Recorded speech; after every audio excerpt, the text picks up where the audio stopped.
now, we have our rap ministry coming up. Let's give it up for Disturbance.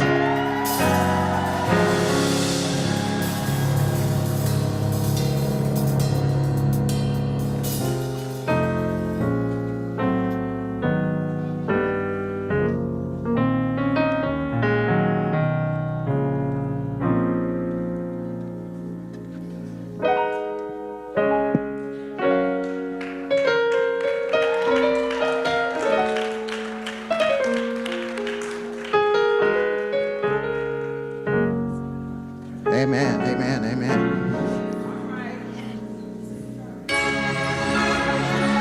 Yeah! It's 2026, and the Lord has brought us to another year. And this year, we're gonna show y'all, we're gonna be rooted, ready, and resilient. Hold on, I don't think they hear us. Hold on. Take it back. I said we're gonna be rooted, ready, and resilient. So we gotta go out there and show them how that looks. Get them, baby Sandstorm. I'm rooted and ready to go all over the son of man. Got me going, got me pumped, ready, executing plan. Show resilience, got me jumping up like I'm a fan. It's hospitality. Let me shake your hand. Can I get it, man? Operate in obedience and I will never land. Never land on failure cause I'm always in his hand. Forever God first no matter what. That's a time span. I stay ready. No rumors spread, I spread forgiveness. Gotta bear fruit and be a witness. Only worried about my father's business. Pressure builds diamonds over time. He restores my body and renews my mind. I come out swinging every time. Hospitality. Hello, how you feeling? Tell them, say I'm rooted, ready, resilient. Passionate, fresh, up, it's so appealing. Tell them, say I'm rooted, ready, resilient. Ooh, I'm 7 hours, faith building. Tell them, say I'm rooted, ready, resilient. I can carry out the mission and the vision. Look, take your neighbors, say I'm rooted, ready, resilient. Okay, I'm rooted, ready, and resilient. Hospitality all through this building, serving in the kingdom's rather than real and blessed by God was one of his children, I'm most high. But not Lake of Fake got a great lake. Took me out of a third place. Now I don't even see red tape. The last hour's just too late. Cause our prayers up with you won't break. There's peace for that hell fate. High prayers in the phone rate. God can grant this business. We love one another. Remember hospitality's trying to help your brother. Just listen to cause God did for you. He'll do it for me. Just believe in God because his words are set free. And remember, we at Mount Zion, rooted and resilient, we all alliance. God is good, he's always been the best to me. I know God is really good. All this been unrest to me and no best to me, and I did it. My God, and I'm committed. Not everybody take Christ's passion and live for someone to get it. Hey, yo, Melody. Hello, how you feeling? Tell them, say I'm rooted, ready, resilient. Movement, Christ, worship is so appealing. Tell them, say I'm rooted, ready, resilient. Ooh, fulfillment, our faith building. Tell them, say I'm rooted, ready, resilient. Mission and a vision. Look at your neighbor and tell them, say I'm rooted, ready, resilient. Let's be ready, so we ain't gotta get ready. Let's be that church. ready, resilient. Y'all be rooted, ready, resilient. Rooted, ready, resilient. Say we rooted, ready, resilient. Rooted, ready, resilient. Mount Zion, rooted, ready. I'm still with the vision. A vibrant community living God is good. Still supporting the mission, transforming myself and the community. I'm still with it. It's being written. I'm still rooted, still ready, resilient. The key to being resilient. The key to being resilient, being ready, because I know His word won't return empty. I had to fight a lot of Goliaths, rooted, ready, resilient. This is how I get my swing on. Take the word of God and use it as a slingshot. Still qualified for the call. Qualified to call and help who called this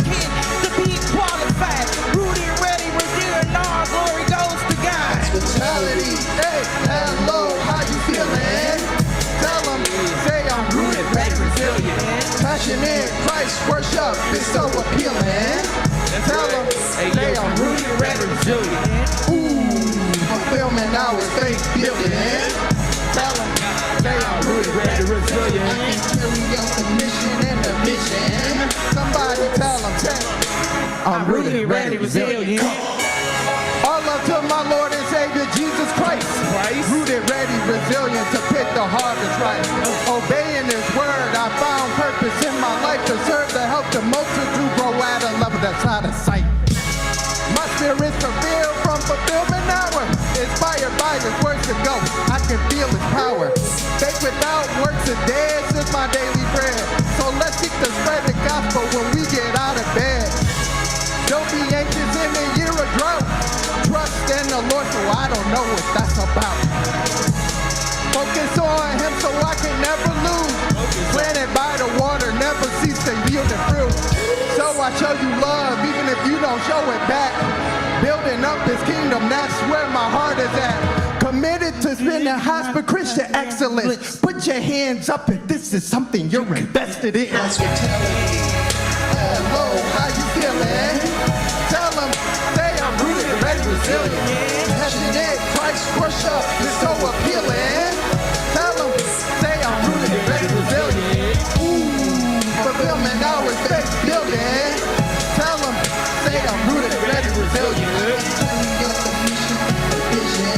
Somebody say, okay, I'm rooted, ready, resilient. I'm rooted.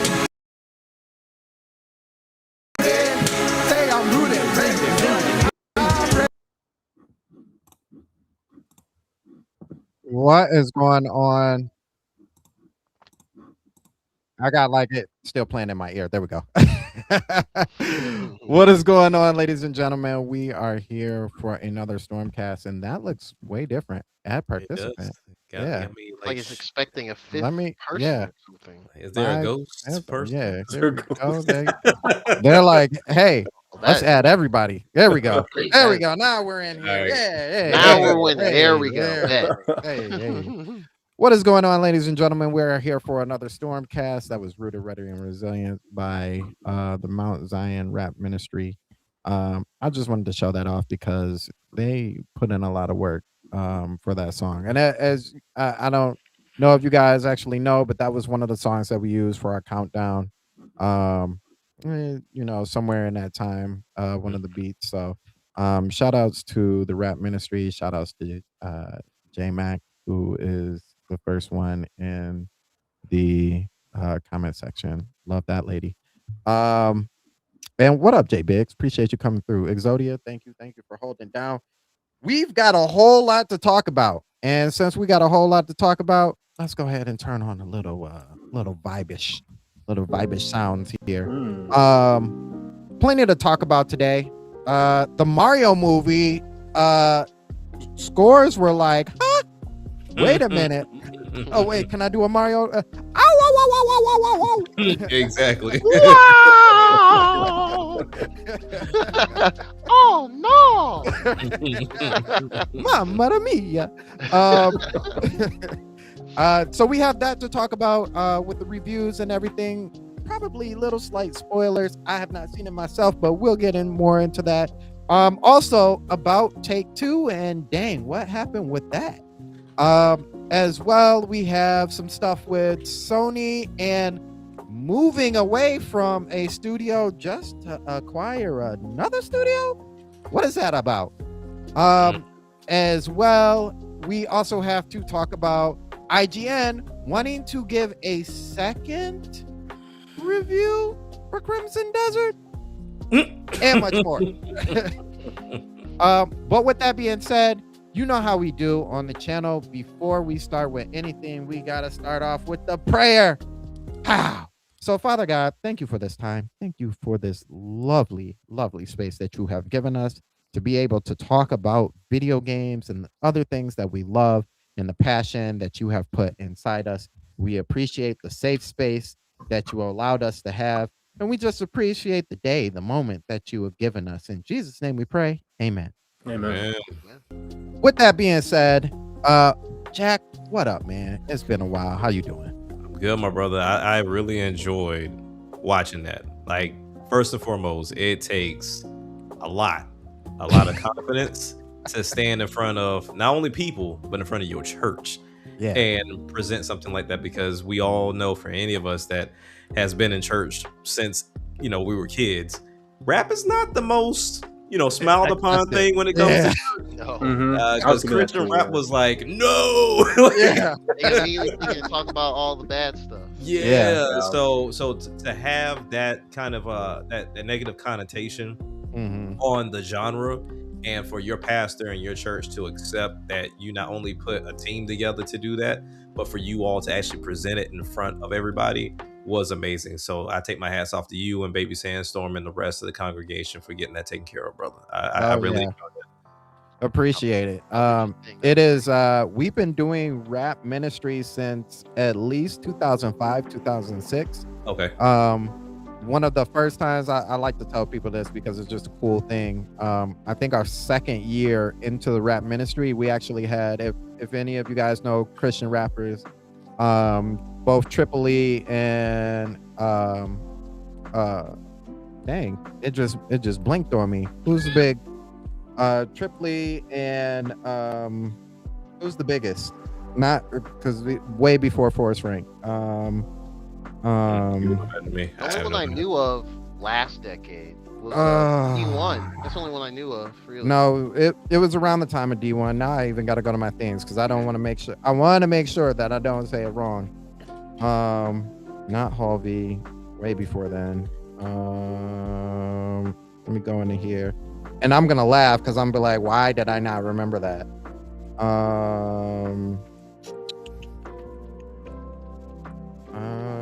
We got it. It's coming. Hold on. Pause. Lecrae. Lecrae. Oh, okay. Oh, I didn't know you I was thinking him, but I was like, does he still? Yeah. He still does a little something, but yeah. Okay. Thank you, Exodia. Appreciate you. Yes, Lecrae.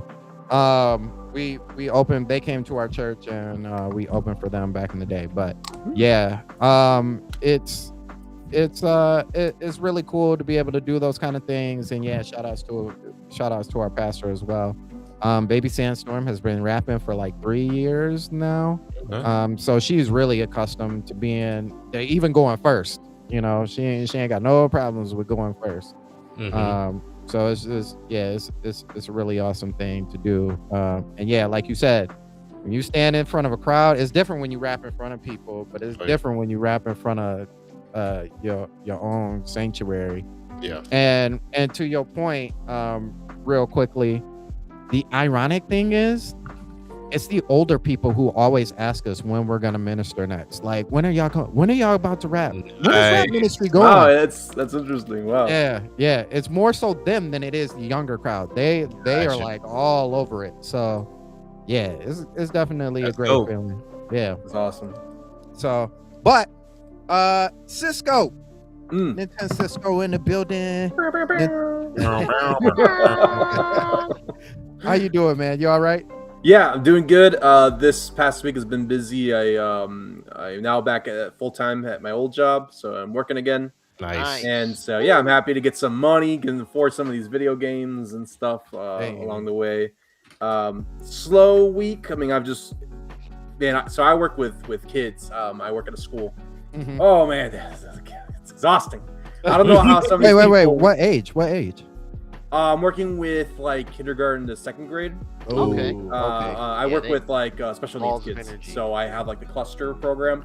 So yeah, sometimes all it takes is that one kid to start having a meltdown, and they all have meltdowns, and then suddenly you gotta be at 5 places at once, and these kids are running around screaming and crying. Woo! It takes a lot out of you. You get very overstimulated. So not much gaming this week, just because I've been like going straight home, especially because I haven't worked for a while. So it's been, I gotta get used to it again. So I would just get home and be knocking out, sleeping a lot, resting a lot, and then every once in a while I'll bring out Bacopia and play. So that's all, still on the Bacopia grind. I'm like at 50 hours now, I think. Still don't got Rowlet, which is hilarious because I wanted Rowlet alongside me that whole game. I don't even have that guy. Oh wow. Yeah, so my favorite Pokemon, I don't have him yet, and I'm 50 hours in the game, so I'm like, man, I gotta get this guy.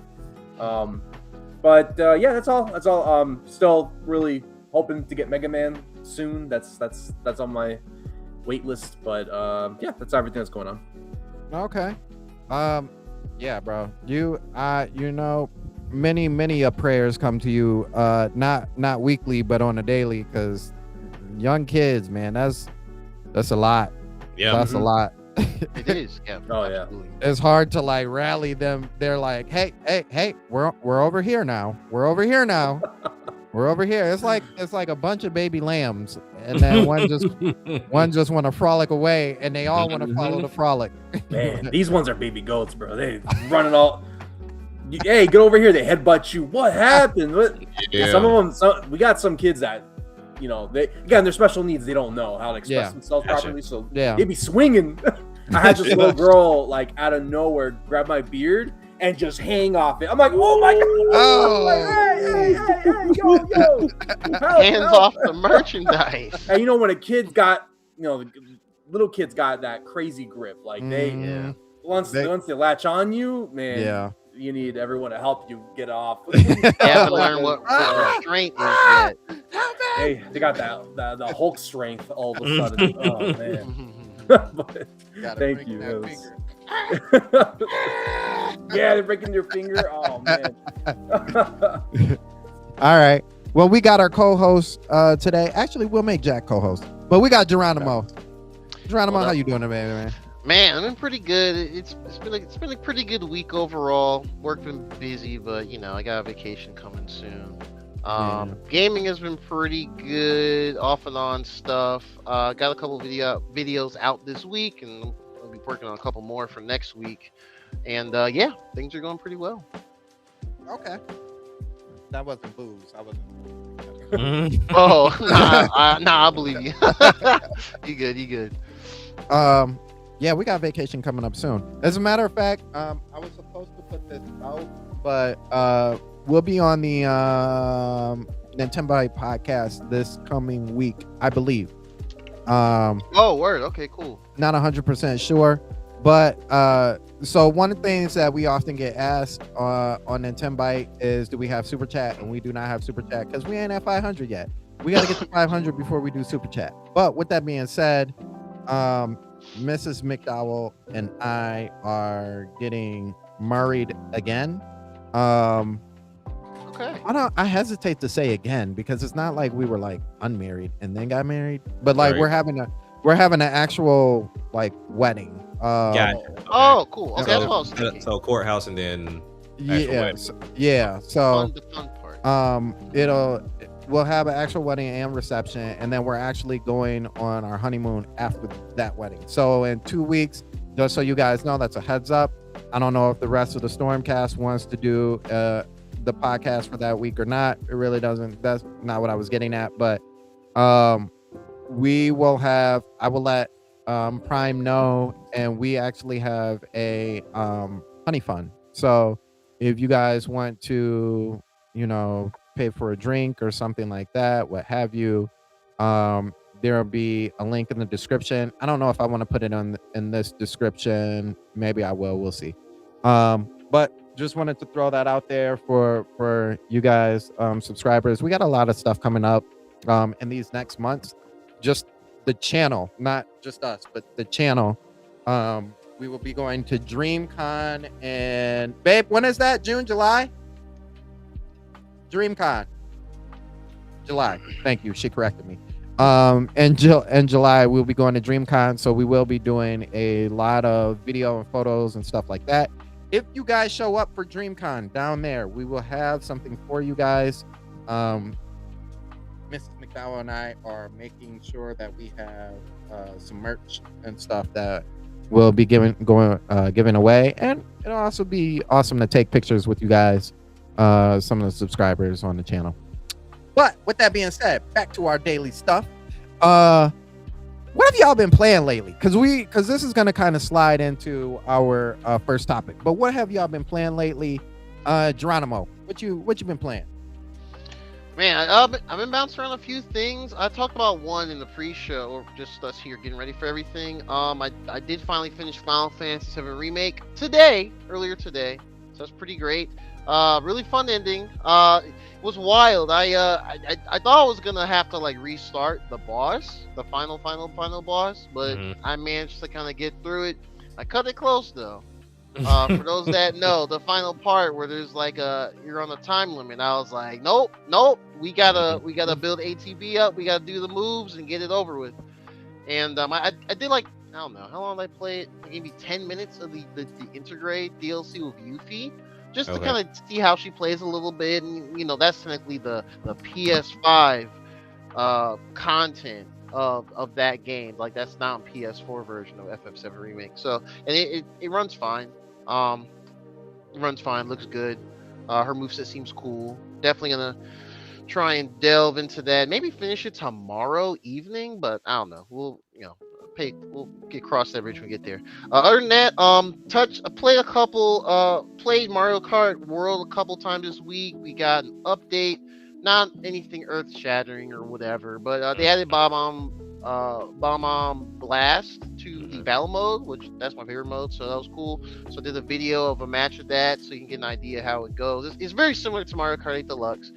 You collect the mini bombs as you can. You hold the item button to kind of charge how far it'll toss. It doesn't give you a meter. You just kind of have to kind of get used to the timing of holding it down and how far it goes. But yeah, it's cool, you know. And I've been playing this indie game that came out on April Fool's Day called Haste. It's a 3D platformer. It's like momentum based. It's made by this studio named Landfall.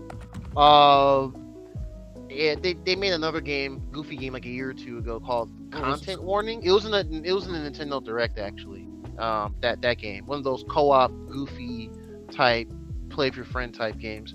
But yeah, this one's cool. Wait, was Content Warning the one where it was like they were in the dark or something like that? And they okay. Yeah, they're like you like wearing kind of like scuba diving-esque looking suits. Like you had the faces. You go deep and it's like black and white and there's all these little monsters and stuff down there. You're supposed to record it, like found footage, go back to the surface and whatnot.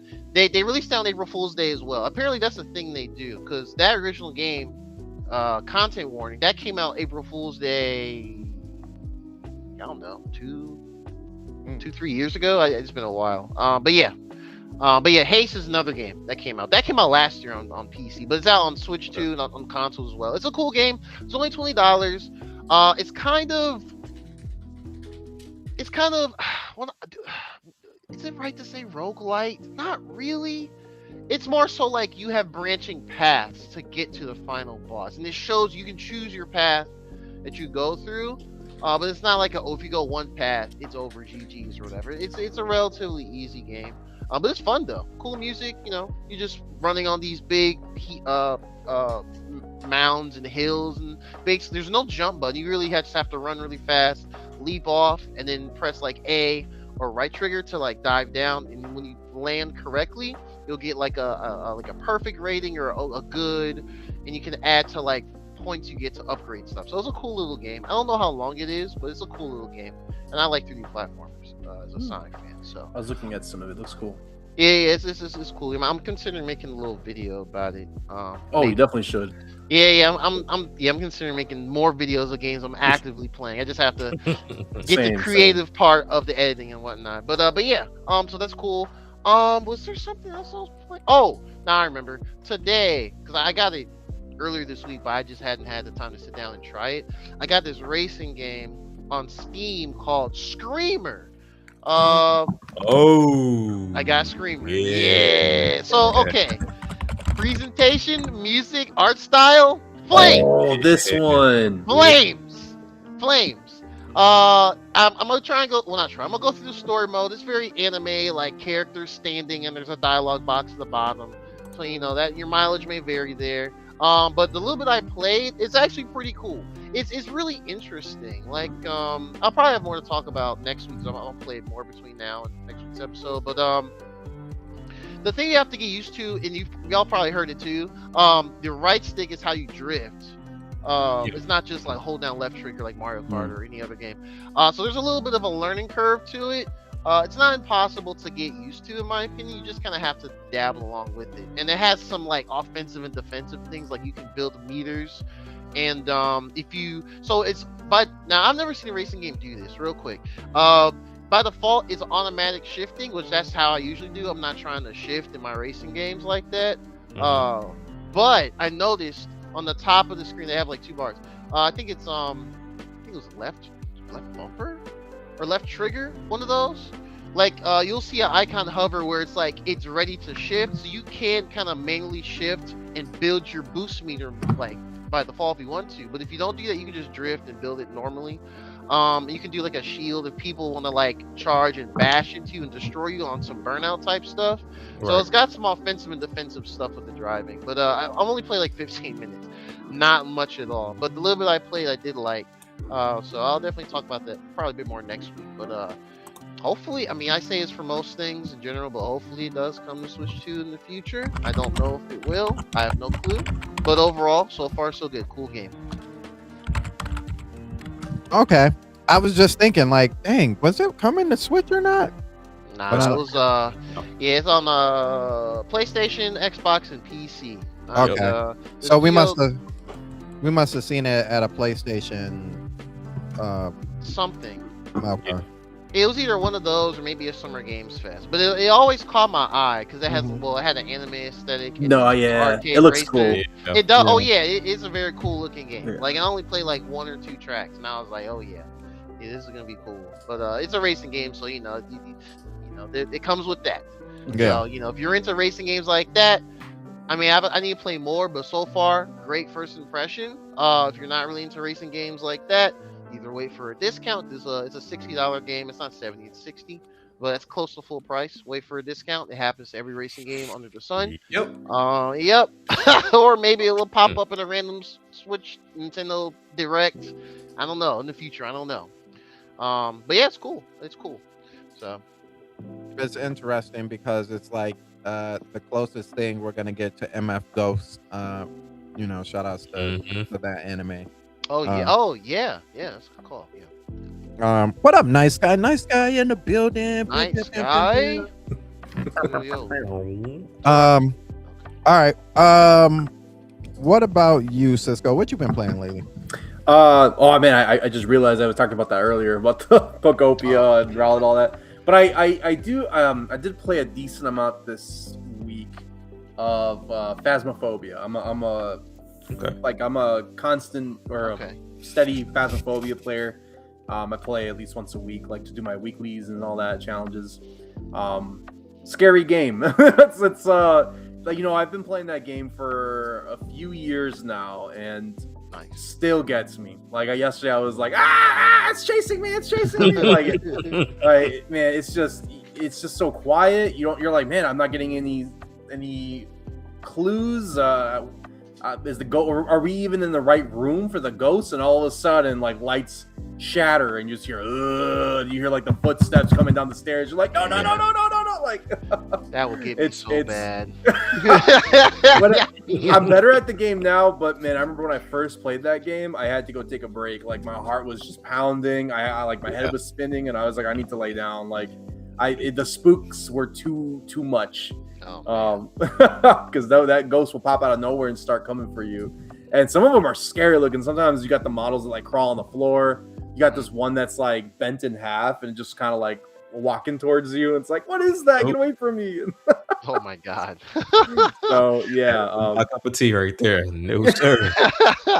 More power to you, my friend. So yeah, we played some Phasmo. It was fun. And Pokopia as well. Those are the only 2 games I played this week. Okay. Yeah, still a good lineup. I'm sure Vicky will hear you and she'd be like, Jack, you want to play? Nah, you might have summoned her. I'm just gonna right your way. Shoot. Okay, J Big says he beat Death Wish Enforcers last night. That's what's up. Mario Kart World upgraded to the Switch 2. Hey, Super Mario. Oh wow, that's right. Bella Bell. That's right. Tomb Raider Definitive and South of Midnight, since that is finally out. South of Midnight, that's right. I did not get it. I did not. He also said Turok Trilogy is on the eShop for $14.99. That's not a bad price. Everybody was going crazy with that. I might. Y'all should get that. You might, Rabbit. You might. They had that deal. See, we're in April now. They had that deal, I think, early last month. Mm. And then I was thinking about the new Turok coming out this year. And I played Turok on the N64 and the Soul app. Those controls is a no for me, dog. But fortunately, this fixes the controls. So I definitely recommend that. I mean, that's a good price for all three. Might as well, since it's beneficial that Turok is coming to Switch. Yeah. I'm gonna go through these sometime this year for sure, off and on. I'm gonna touch and go a lot of games, but yeah, that's a good sale. That's a great sale. Okay. Jack, what you been playing lately? So mine comes with like a whole story. Oh man. So I don't know if anybody saw my post, but I was kind of going over, and I'm pretty sure it's something we'll talk about later, but kind of seeing the price increase of everything at this point, especially like the PS5 having that monstrous price increase for April 2nd. So at this point in time, I'm like contemplating, because I said I was going to switch to the end of this generation. Like that's what I was going to do. I was not going back to the multi-console thing anymore, because I had all three at one point in time. But honestly, similar to a conversation we had before, Sandstorm, to where you're trying to purposely find things to buy to make sure that you don't have it just sitting there. I mean, like having it as like a $500 decoration. So I'm like, do I go and get another freaking PS5? Like, do I do it because Phantom Blade Zero was something I want? Screamer is another one that I want. What was another? It was like a handful of games that I knew are either not coming to Switch or none time soon. So I was like, okay, I have to bite the bullet on something. So I was like, you know what? Screw it. Let's just go PC. And so I end up going the PC route. I end up getting they told me how to properly pronounce it, because I think when I talked about it last show on the Winging It podcast, I call it like the ROG Nuke, but it's the Nook. Nuke. So, that'd be crazy. Yeah, so the ROG Nuke. Like the Nuck if you buck. That's how I thought about it too. Like I was like, either you nuking bombs or you nuck if you buck. Either way, it's hands are being thrown.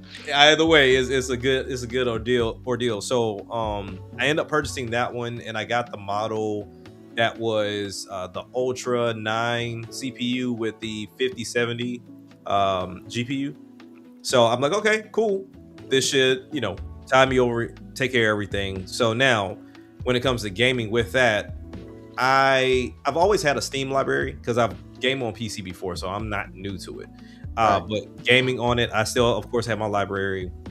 I had given my old account to my son, but because we have like the account, I can still play those games that I had on my old account along with the new one that I have.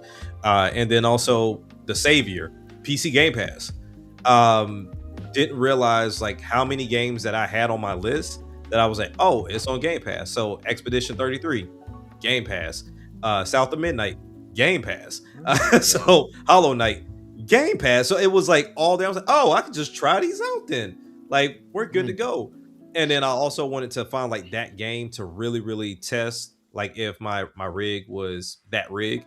Because even though it's like a 5070, it's like a laptop 5070. So I'm like, let me see what it can do with 32 gigs of RAM. It better like show out. Like it better show out with everything that it's got set up. And I was going to buy NBA 2K26 because they have it on sale for like $17. But then guess what popped up on April 1st?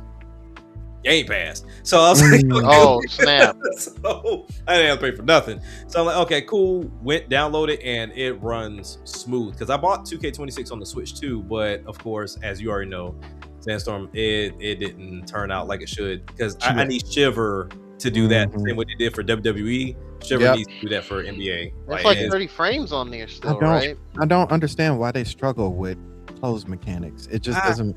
Honestly, bro, I don't even think it's struggle. I just think they're not putting in the effort. They don't care. I'm paying close attention to the this year's sports releases. I need to see, I mean, last year everyone, was like, oh, cool, Madden's back. Just riding the high off. Oh boy, Madden's back. But this is the second year. How is that this year compared to, first 6 months Switch 2 of last year? That's high. I don't know. I hope ports to higher standards now. We got the horsepower. Come on, man. Come on, man. You can't play us right anymore. Come on, man. We're about to find out. We're not going to throw because money just because some's appearing on the eShop. because NBA, I'll give them a pass because this was their first iteration on Switch 2. Now, WWE, this is the second one, and the second one is just as good as the first iteration, if not better. Now, granted, they had to do an update with the tax and stuff, but other than that, they improved it very quick. They wasted no time updating it. It was all good. Now, just like you, looking at the sports, the show dropped off substantially. Like, they just ported it over from the Switch. Like, they didn't even do a Switch 2 version of the show this year. Yeah, that's crazy. So I was like, that's nuts. So that's what led me into the PC crowd. So I've been on Expedition 33, and I started off like late because I think I loaded it up probably like the day after we came back from the Mario movie, and we went to like a late showing. We went to like the 10:45 showing. So we got back home probably like around midnight, and then I made sure that it was downloaded. And when I got up the next morning, I tried it out. But man, so far is close to the hype that it was given. The only drawbacks that I have with it really is the overworld, which is kind of weird. It's kind of like Nino Kuni-ish in a way, which I mean it's whatever, but it's nothing that I care about. And then also like in the levels themselves, I wish they had some form of a map. Because I found myself just kind of like running all over the place. I'm like, hold on, I was just here. Like, where am I? Doing the Devil May Cry thing. Yeah. Like, that was something I had to get used to early on too. Fortunately, what I'll say about that, the way the areas are designed, the first go around, you're gonna be like, where am I going? But once you go through once or twice, you'll be like, okay, like nothing to me felt like too big to get turned around like permanently, if that makes sense. Of course. Yeah. Like it's there's different paths, but it's nothing too crazy. Like, oh no, where am I going? But yeah, I think a map would have been better.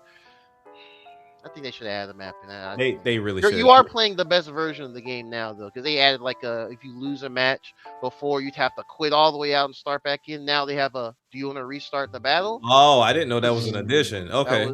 They added that with the Game Awards last year because they had like an update then. Well, outside like just straight up DLC, they added quality of life because there'll be some boss battles you'll get to, especially some of the side ones. You'll be in there battling for a minute, depending on what you got. And when you do that for 30 minutes, and then you ultimately lose, and you're like, I gotta go back and do all this, man. Now, I didn't lose to it, but I was this close to losing to it, and I'm like, when I fought it, and I'm gonna mention what this fight was. I thought I had ran into an area I had no business being in.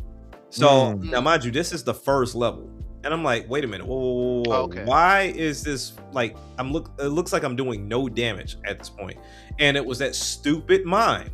And I'm like, and I'm sitting there, I'm like, whoa, wait a minute, hold on, I just attacked and it's doing like 15, 20.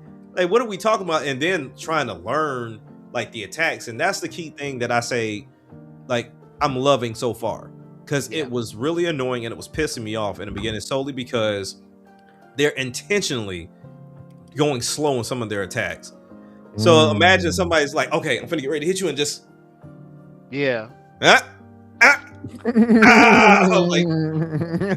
all right, bro. Like, and so now I've kind of like relied more on parrying than dodging.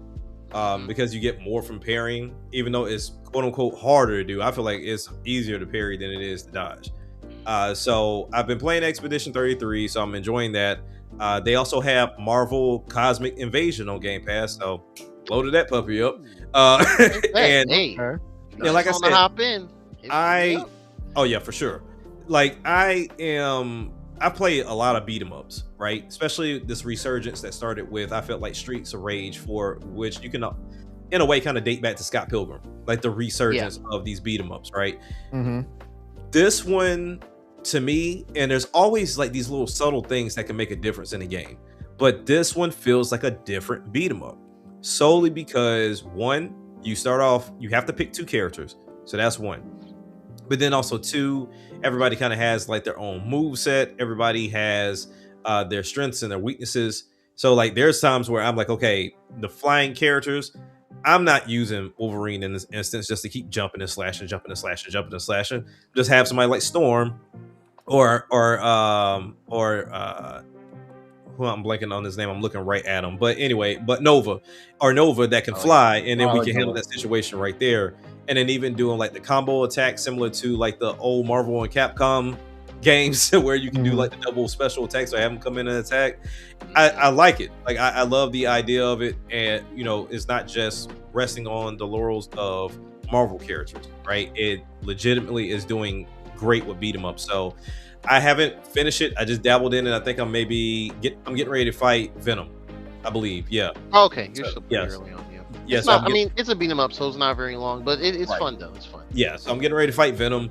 But outside of that, man, like I said, most of my time was spent testing out the rig. So running Tekken 8, which I tried to do my own settings. In reality, I just let the game do the settings, and it fared a lot better. And then I start realizing I really don't like this game. Like I really don't like Tekken 8. Oh, Tekken 8?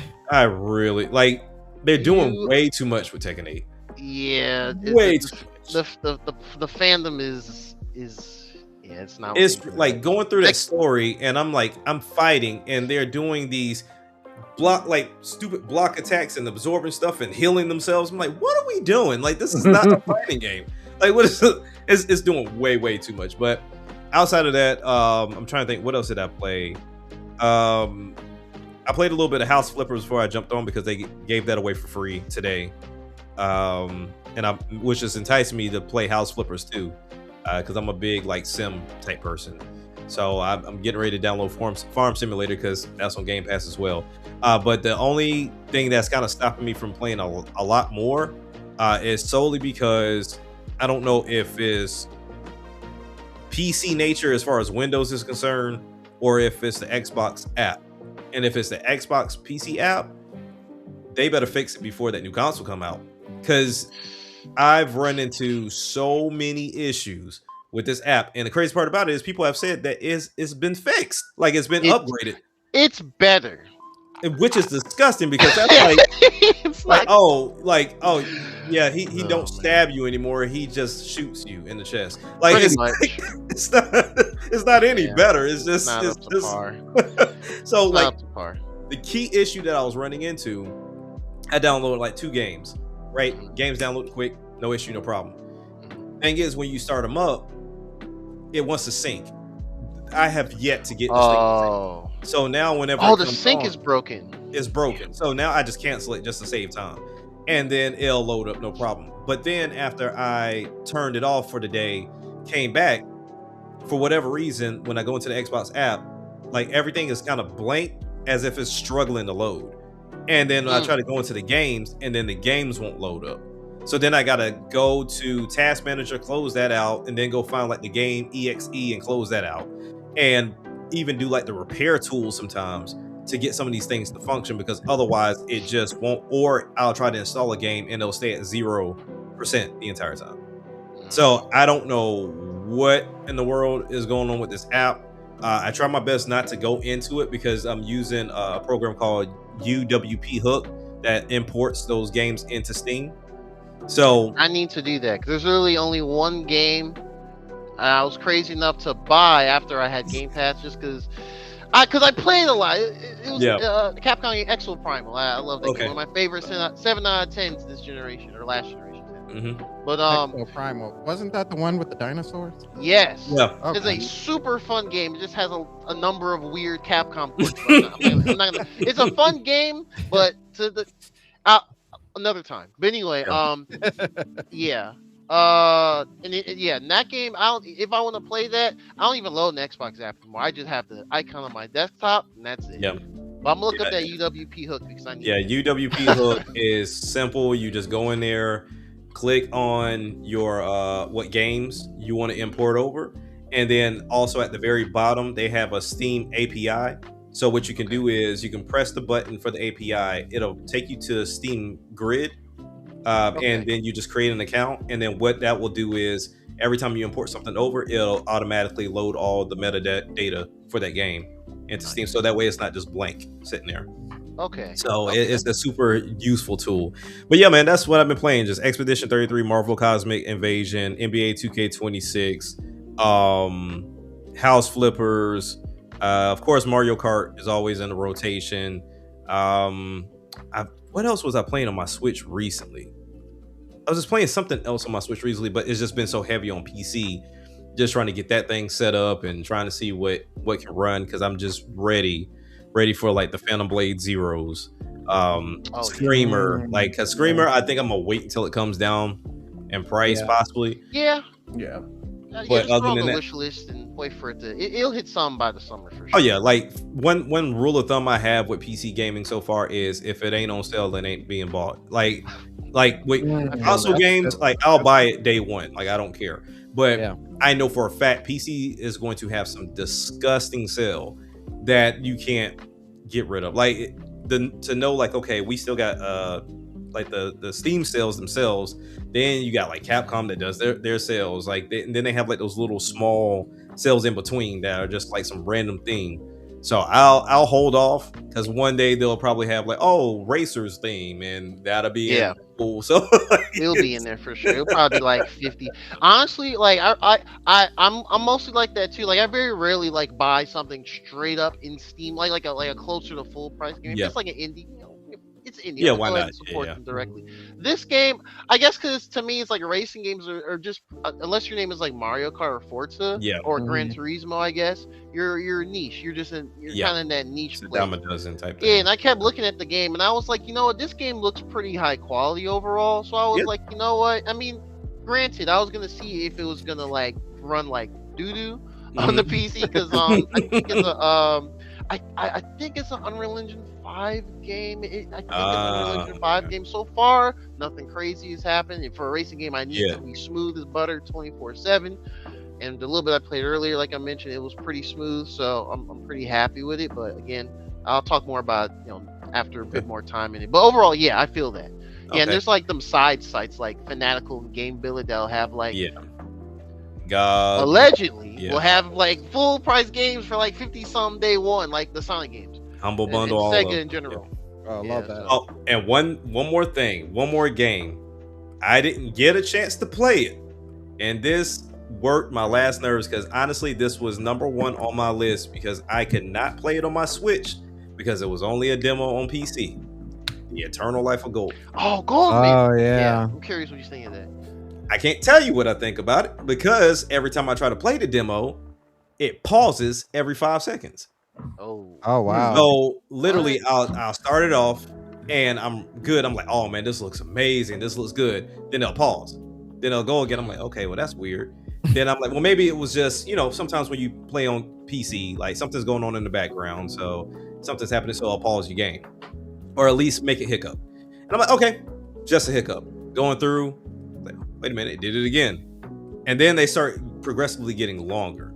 So at this point, because that was the first game I tried, when I loaded up, I was like, this better not be too powerful for this PC. Ain't no way in the world this game is too powerful. So I go and I try 2K, and 2K was, oh no, it's fine. So I'm like, wait a minute, it might be this game. It's the hand-drawn frames, bro. It's too powerful. So I'm like, okay, I'm gonna go and turn everything down. I took off high resolution, everything. I took everything off. VSync, motion, I took it all off. Went in, I was like, okay, it's running smooth. Pause. I was like, you gotta be freaking kidding me. So then I started looking it up, and I'm not the only one with the issue. So they're asking people to put it in like their Discord or whatever to kind of give them a heads up, or either submit a ticket via Steam so they can fix it, because the demo just won't work right. I've tried to repair my files, I've tried to uninstall and reinstall, it just doesn't work. So I just gave up. So I got as far as getting a new hook for my cane, and that's like the hook to be able to pull stuff. And then that's where it died out on me. So unfortunately, man, I'm sorry to hear, bro. That's and crazy. I thought we were getting the Switch 2 demo because they just released a new trailer the other day, and I was like, you don't give this in-depth trailer without saying, okay, demo on Switch. Nope. Like it's just that's interesting now, though. I mean, yeah, we haven't seen a lot of like looks of this over time, just at different places. And then that's the only demo that's been out. I mean, maybe they do like a Capcom thing in Pragmata, where like the first demo was PC, then later was consoles. Maybe they'll maybe because we still don't have a date for it. And the trailer they showed, like the trailer they showed was an in-depth trailer. Like saw bosses, boss fights, like the whole 9 yards. Like they went all out on this trailer. So I was like, you don't do a trailer like this without a date, right? Wrong. They just still had 2026 up there. So I was like, okay, you'll get it this year. You'll get it. Sit down and shut up. You'll get it. Be patient while we work on it. After that demo, your impressions, yeah, I get it. No, but I want to play it so bad. I may go back and give one more shot to install and to try it out. And if it don't work this time, oh well, it is what it is. Maybe they'll patch it because demos begin. I mean, depending on their support of it, PC demos, they'll patch them. Oh, for sure. So yeah, I don't know if they're just that's their slice, and then they're still working on the main game.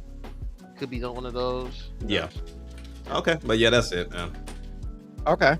For me, I've really kind of stuck to my guns. I really haven't played that much. And actually, it's kind of hurt me. It feels like because there's times. Well, not hurt me. I shouldn't say that because I spend good time with my wife, but like we go to bed early now, so like that is like capital time to be like, you know what, I can put on a show inside that I don't have to put all the attention into. Break out this the Switch 2 real quick. And lately I've been like, you know what, I gotta go to bed early. I gotta start going to bed early and getting a little more sleep so I can get up early to make it to work on time. So I haven't really played my Switch 2 like that. And now I've even like capped myself because I'm trying to get her to the point of playing Kingdom Hearts, but in my head, it doesn't make sense to have her play Kingdom Hearts unless she has at least kind of understood Final Fantasy VII. Because I don't need these characters. Really? I don't need these characters to show up and she's like, "Oh, that's the guy from Kingdom Hearts." Yeah. That's not, oh yeah. That's not that. Yeah. Wow. I didn't think about that, but that can be a thing said now. Yeah, for sure. Yeah. So I figured I would get through at least the first Final Fantasy because we have at least 1 and 2. 3, okay. We don't care about that, but we at least have 1 and 2 on the OG PlayStation 2. OG, not like there's a new one, but anyway, right.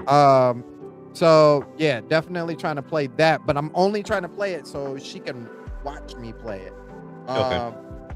That's one of those games that are a little bit easier for somebody to like sit with you and just watch because it's linear.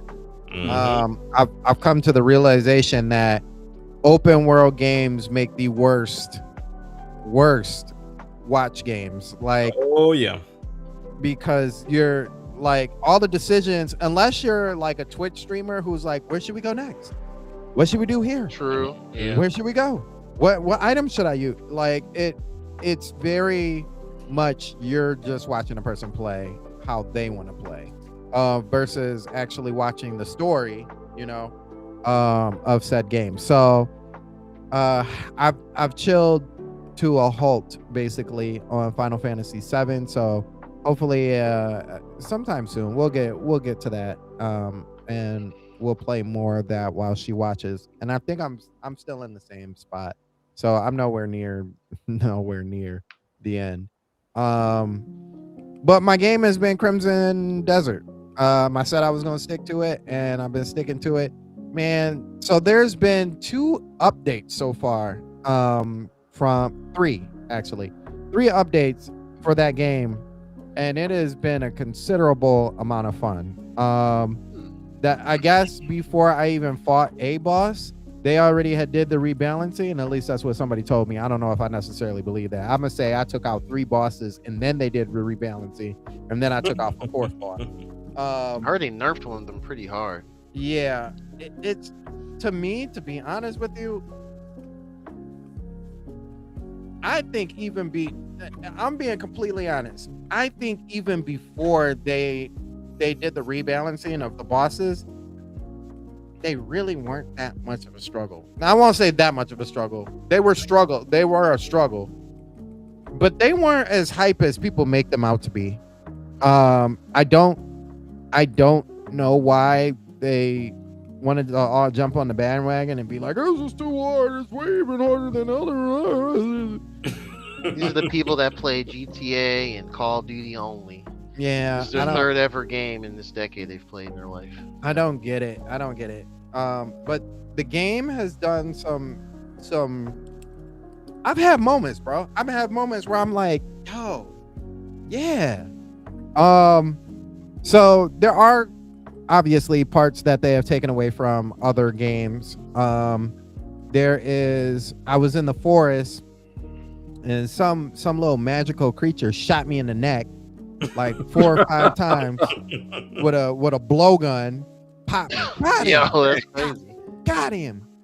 And then they dragged me out the forest. So I found out, like, after helping another little girl who was like a magic person, that's supposed to be the area that's supposed to be like the Kokori, where all the young kids are in the forest, and you can't enter the forest unless you're invited into the forest.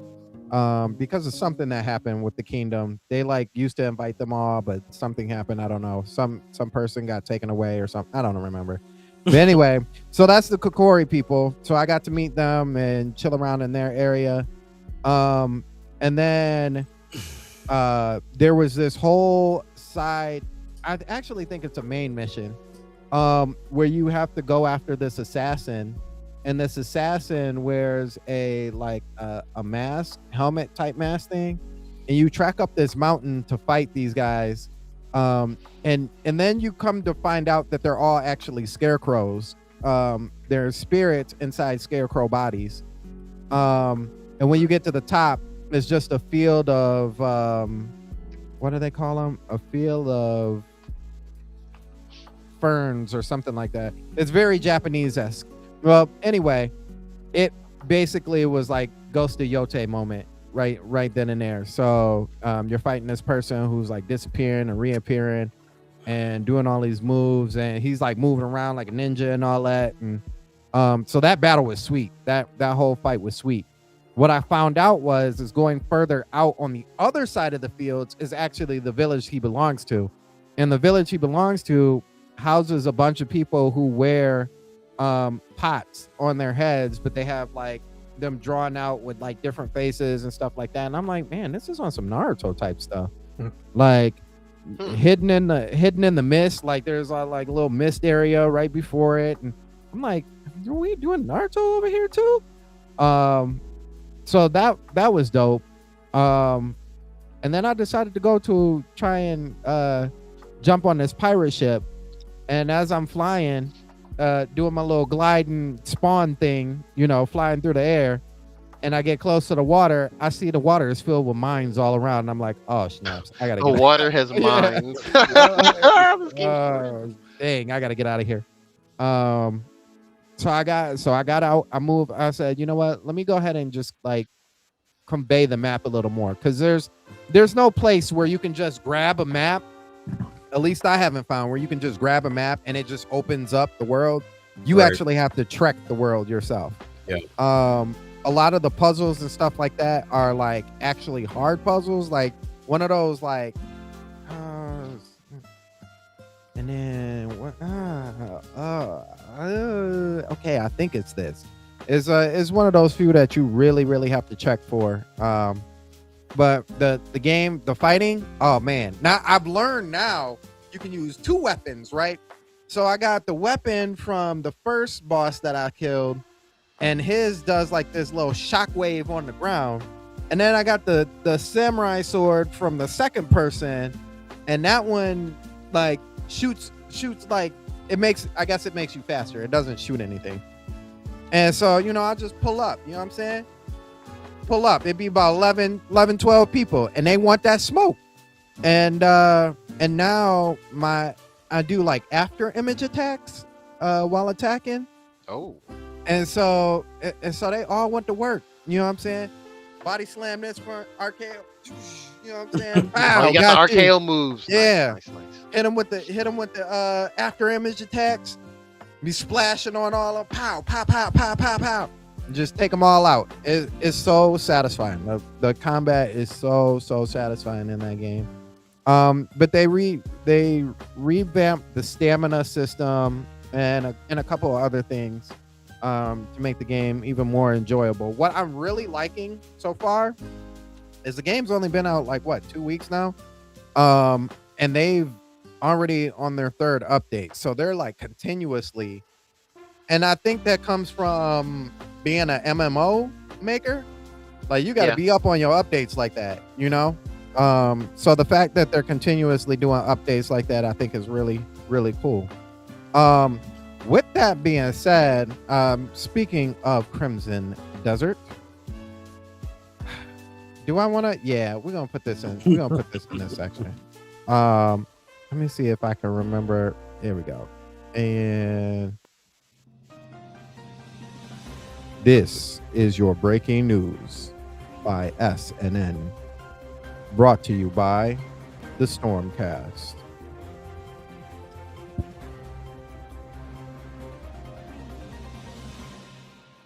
Hello. I couldn't do it. I couldn't click and turn. Oh man. God, next time. Hello and good afternoon, good evening, all you viewers out there. This is Deacon Sandstorm McDowell with the SNN Group, and we are here today to bring you the latest news. We have IGN wanting to give a rescore for the game Crimson Desert. Now, this is an amazing news because 2 weeks ago, like everybody else, they gave a review score to Crimson Desert. Their review score, which I should have up, it should be on our wait. Crimson, there we go. That's better. They gave an original score of 6 out of 10, praising the ambition of the world, but criticizing its story, combat pacing, and janky system. Now it wants to go through and try again. My question is to the rest of the cast, do you think it's okay to have a review and then have a... Wait, I'm sorry. My bad. That's not my review. Real review? Let's go to Geronimo. Geronimo, how are you feeling about this?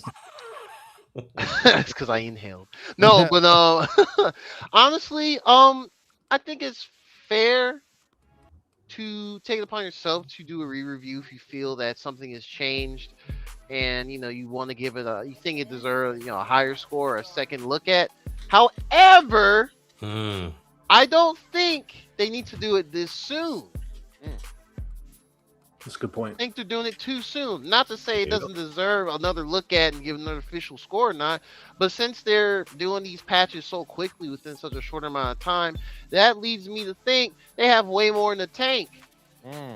So I think they need to let it rest a bit, let it go through its, its little period of, being a video game out here.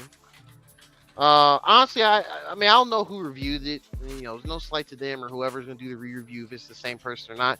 But I'm gonna keep it a buck, really. I think they're doing it because it's still relevant news. Yep. That's really it. That's really it. Because I mean, unless this game does something transformative in the near future with one of its updates or whatever, I think we're gonna forget about it by the summer. That's fair. Well, not to say that like you playing Sandstorm, you're gonna forget or whatever. I'm just talking about like people talking about on social media, making videos. Crimson Desert did this or whatever, type video. Agree. So yeah, I mean, this cool they want to do it. I think they're doing it a little too soon.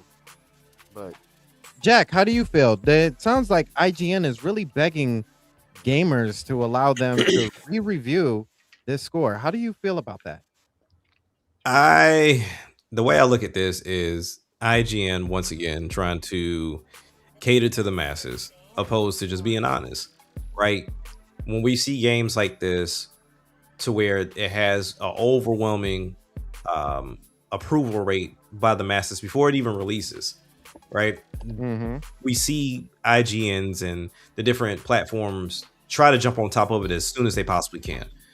They'll break their neck to jump on it because it might be the next hottest thing that just drops, and you want to be a part of that wave.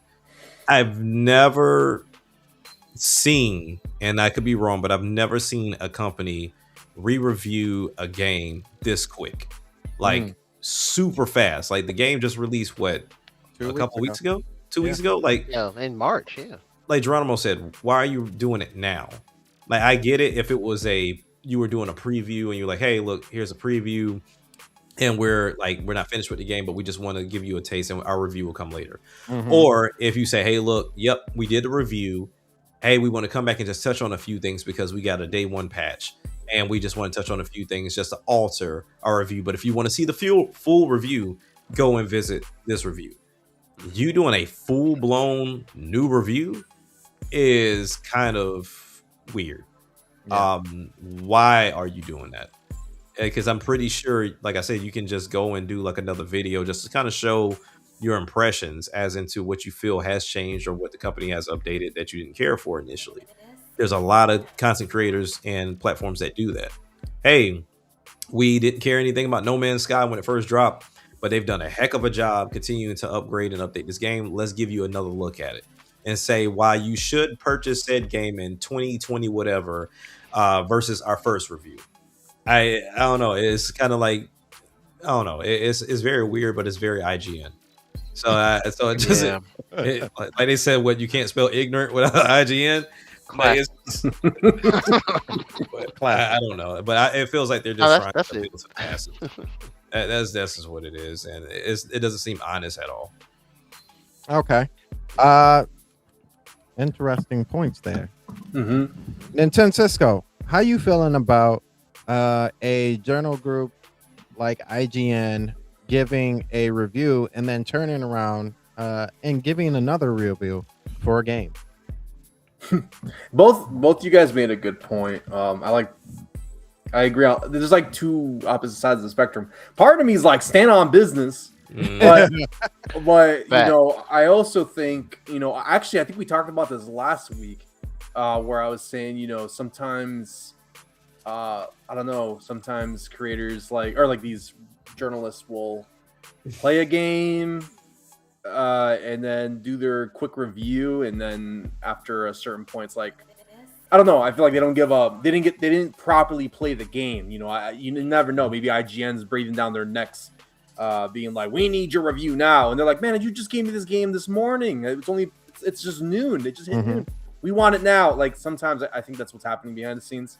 Or I don't know. I don't know anything about Game Journal. Maybe they really are playing through the game, but I don't know. I think there's something that's super frustrating. Again, it could go either way. I don't have a strong opinion on one side, but I think one thing that's super disheartening is when journalists give a really bad review to a really amazing game, and sometimes I want to say re-review it because this was like a 9 out of 10 game and you gave it a 7 or a 6 or something, and then re-reviewing would be kind of cool so we can avoid more situations like the Pokemon Oras, Too Much Waters 7 out of 10, that's classic.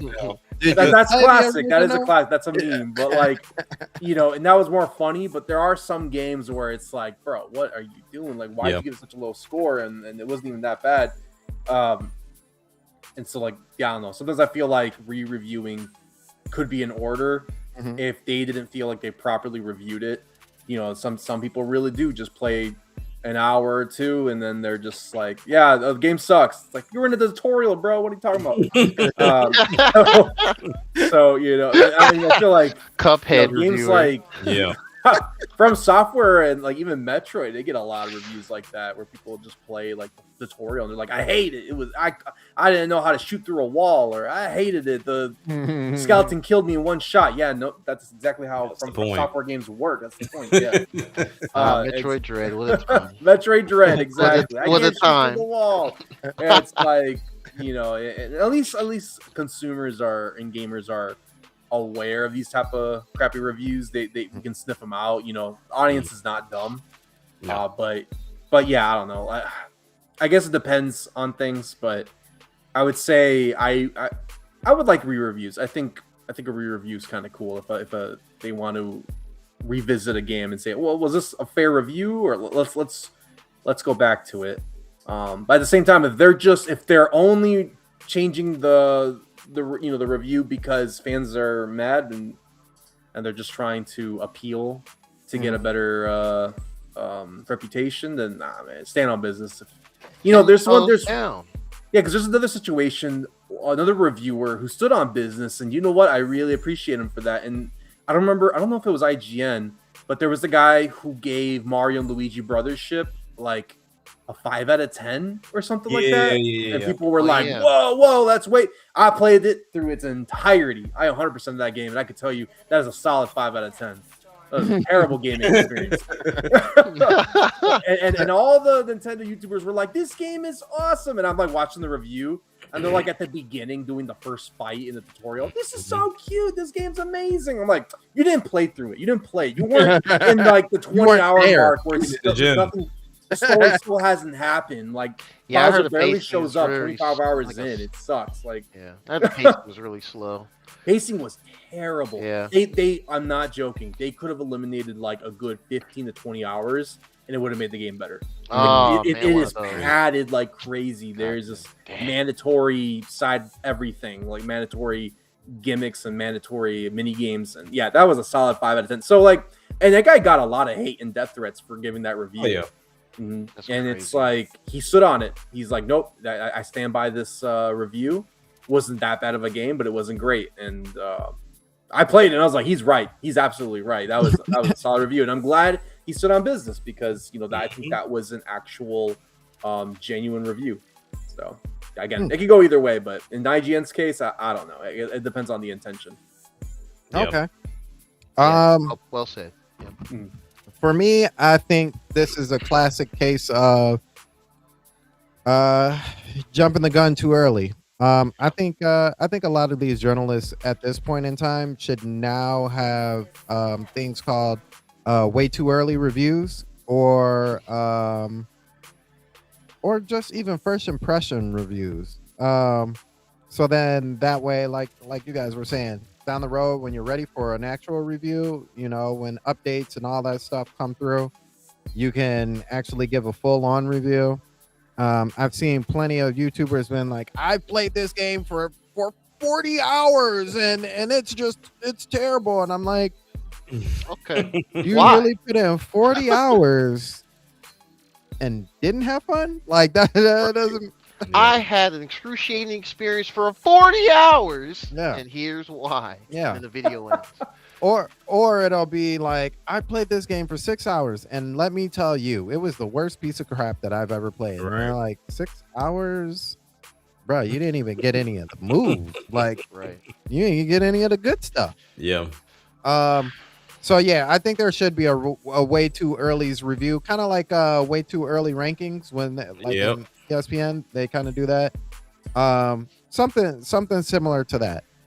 Or if they do, even if they want to do their regular review, call that a regular review, and then they do their final review, or just to kind of wrap up their overall thoughts of where the game started to where they were at with updates and end times and stuff like that.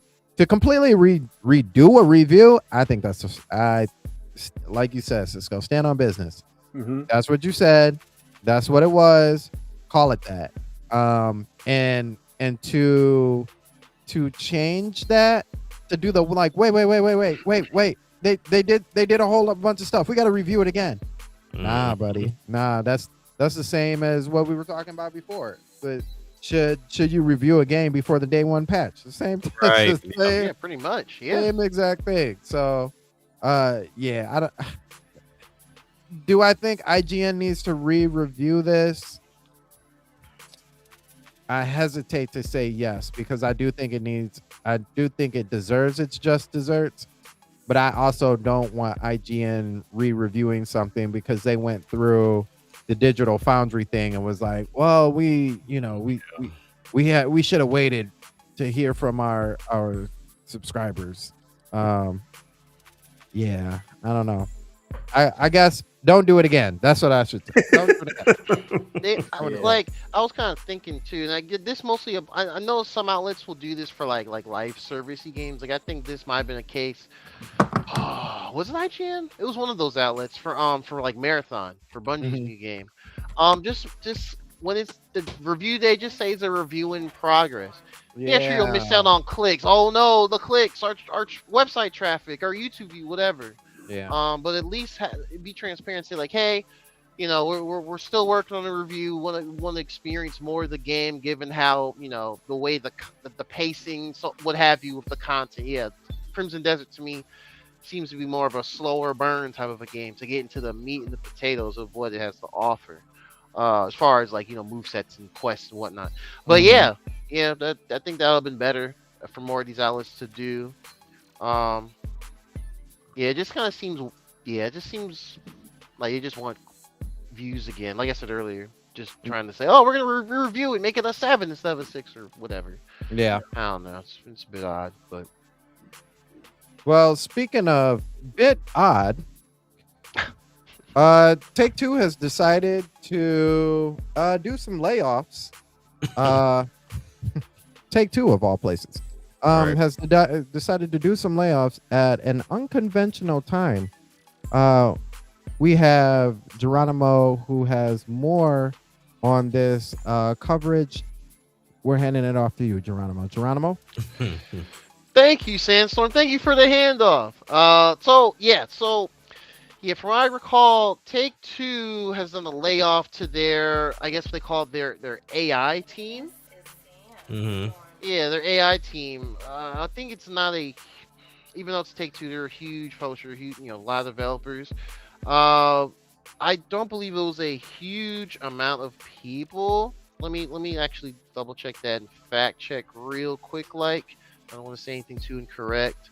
So supposedly, the boss at Take-Two, Strauss Zelnick, said that the AI team, they got rid of them because they felt like they're incapable of, providing what their worth is to the team for the development and everything. So they removed them. Now, this is odd because, like, we get it. A lot of these big game companies, studios, publishers are utilizing AI in some aspect for their their development pipeline. It is what it is at this point. If right now it's more so just being transparent of what you're using and what you're using it for. Mm-hmm. Right. But the fact that they did this and we still have not gotten the true blue gameplay reveal of Grand Theft Auto 6. I don't know, y'all. I've been thinking about GTA 6 as far as it releasing. Mm-hmm. I feel like we might see a larger scale version of what happened to Battlefield 6 that just came out, where it had like record breaking launch numbers, blah blah blah, all the little buzzwords they like to use for people who be playing our game a lot and enjoying it. And then there'll be a fall off because people, either aren't playing because other things come out or whatever. They're just not buying it, and they're like, oh well, you didn't make us $100 billion. Time to lay off most of the team. I feel like we're gonna see a much worse version of that next year. Yeah. Or whenever GTA 6 comes out and after it's been some time. So I don't know. It leads me a bit. I'm a bit concerned. Really. Yeah. I'm a bit concerned overall. So, I think it's super concerning that AI team, and we're in the midst of the whole AI movement. That the AI team is the one that's getting laid off. That's something to be said, especially if you're making games for these PS5 Pro people and all their PSSR work. But this is just me. But I Take-Two laying off some people is bad, but it's not a full sign of doom and gloom because they didn't say people off a Rockstar. So right. But I do think it's something to have your lazy eye on. You know what I'm saying? Let that boy just drift to the side of your face. Biggie way to the side. Yeah. But you was looking straight the whole time. I'm looking right at you. Your eye is on the corner of your face. I'm looking dead at you. man. But yeah, I think it's one of those like but not like quite yet. So yeah, we'll keep an eye on it. But I think if it down the road starts to change to more layoffs from Take-Two, and I wonder why that is in the first place, that they let them go. It'd be funny if it had to do something with DLSS. That's ugly. Get out of here. That'll be interesting. Get out of here. Go. Get out of here.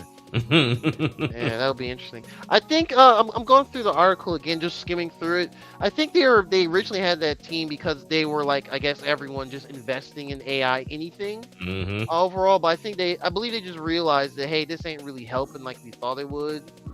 So I think they cut that team entirely. But again, we'll have to see how that really affects like their other future releases and stuff like that. So I mean, it's weird. It's like, yay, no AI in your games, maybe, hopefully, but at the same time, people losing their jobs.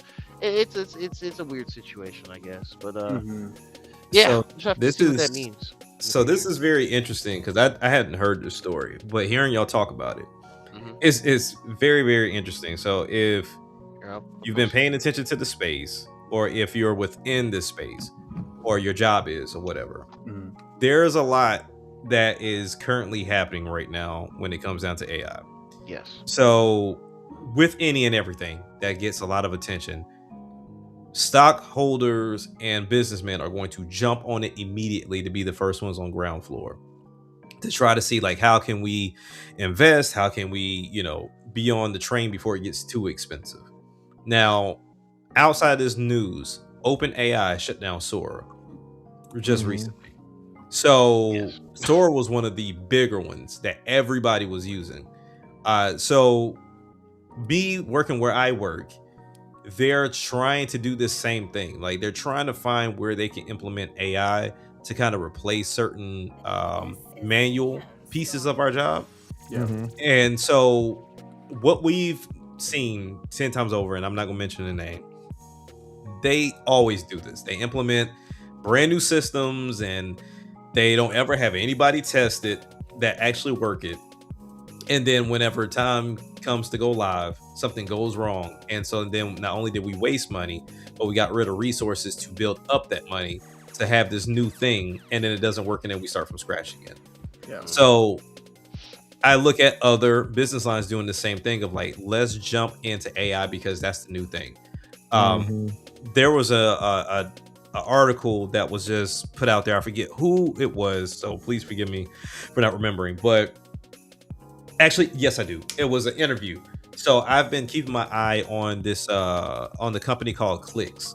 So if you don't know who the company Clicks is a company that was created by Mr. Mobile, which is a well-known content creator for all like mobile devices and technology.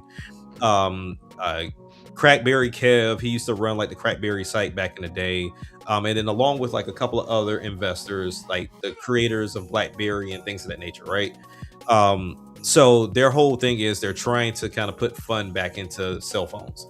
And what they've been releasing as of late is this Clicks product to where you can take your iPhone or one of the Android phones that they support and then have a physical keyboard as like a piece that you can use for your phone.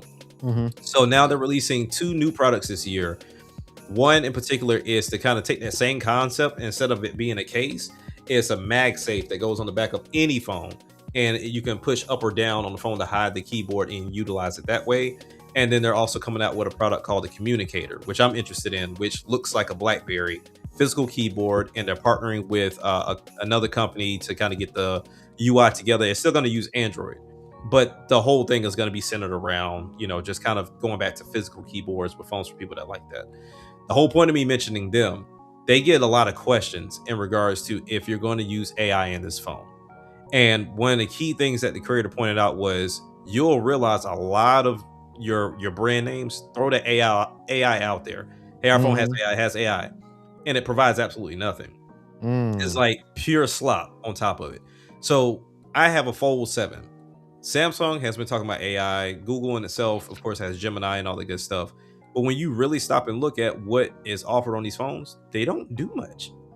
Like they really don't do much. In order for you to do anything of substance, you have to use Gemini either on the phone or on the PC. The built-in AI of like, erasing somebody from behind you in the photo or try to create some type of photo is limited. You really can't do much with it. So it's just a way to entice people to come into the AI side of it.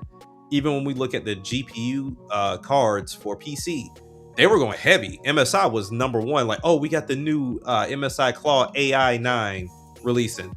Like the AI is going to be able to see the specs necessary for this game and it's going to do your settings properly so that way you don't have to go tinker. They shut that down faster than they released it.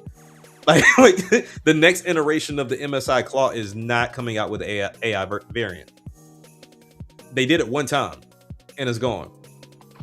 And that was already a niche lane as is, but you trying to throw AI on GPUs is crazy. But ultimately, everybody just tried to jump on the bandwagon. And it was so interesting seeing Take-Two be one of the ones that's like, nah, we cool. Like it's not doing what we want to do because it's not fleshed out. And then also too, I mean, most businesses have to be honest with themselves. Are you willing to use this device or use this system or service and risk putting your assets out there to the masses? Because we don't have rules and regulations for AI yet. Like it's all up to the creator. Like for Gemini or whatever, if you want to go and alter photos of like kids, it was like, hey, we don't touch kids. Like we don't we don't alter photos of children. But if you allow them to access your Google Photos, then it will.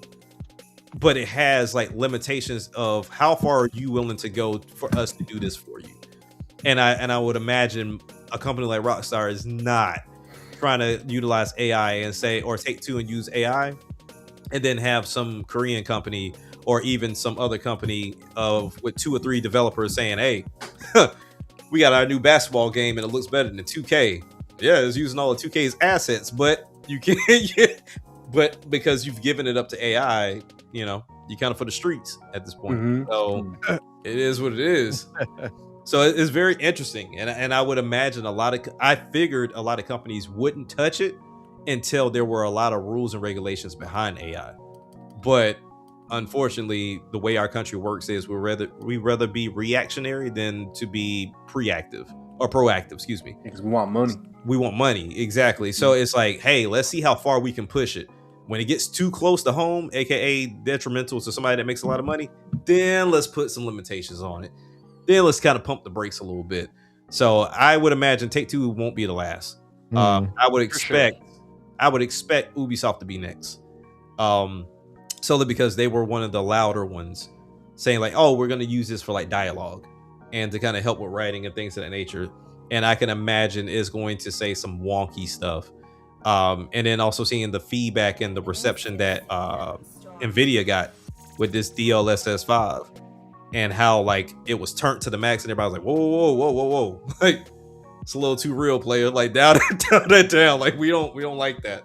So I think it's all about playing the field right now. And they definitely won't be the last to shut down AI at all. Okay. Well, with that being said, we have one more major topic to talk about. It seems as though, yes, we are looking at numbers here, and they look like they're about to change. PC handhelds are increasing in price.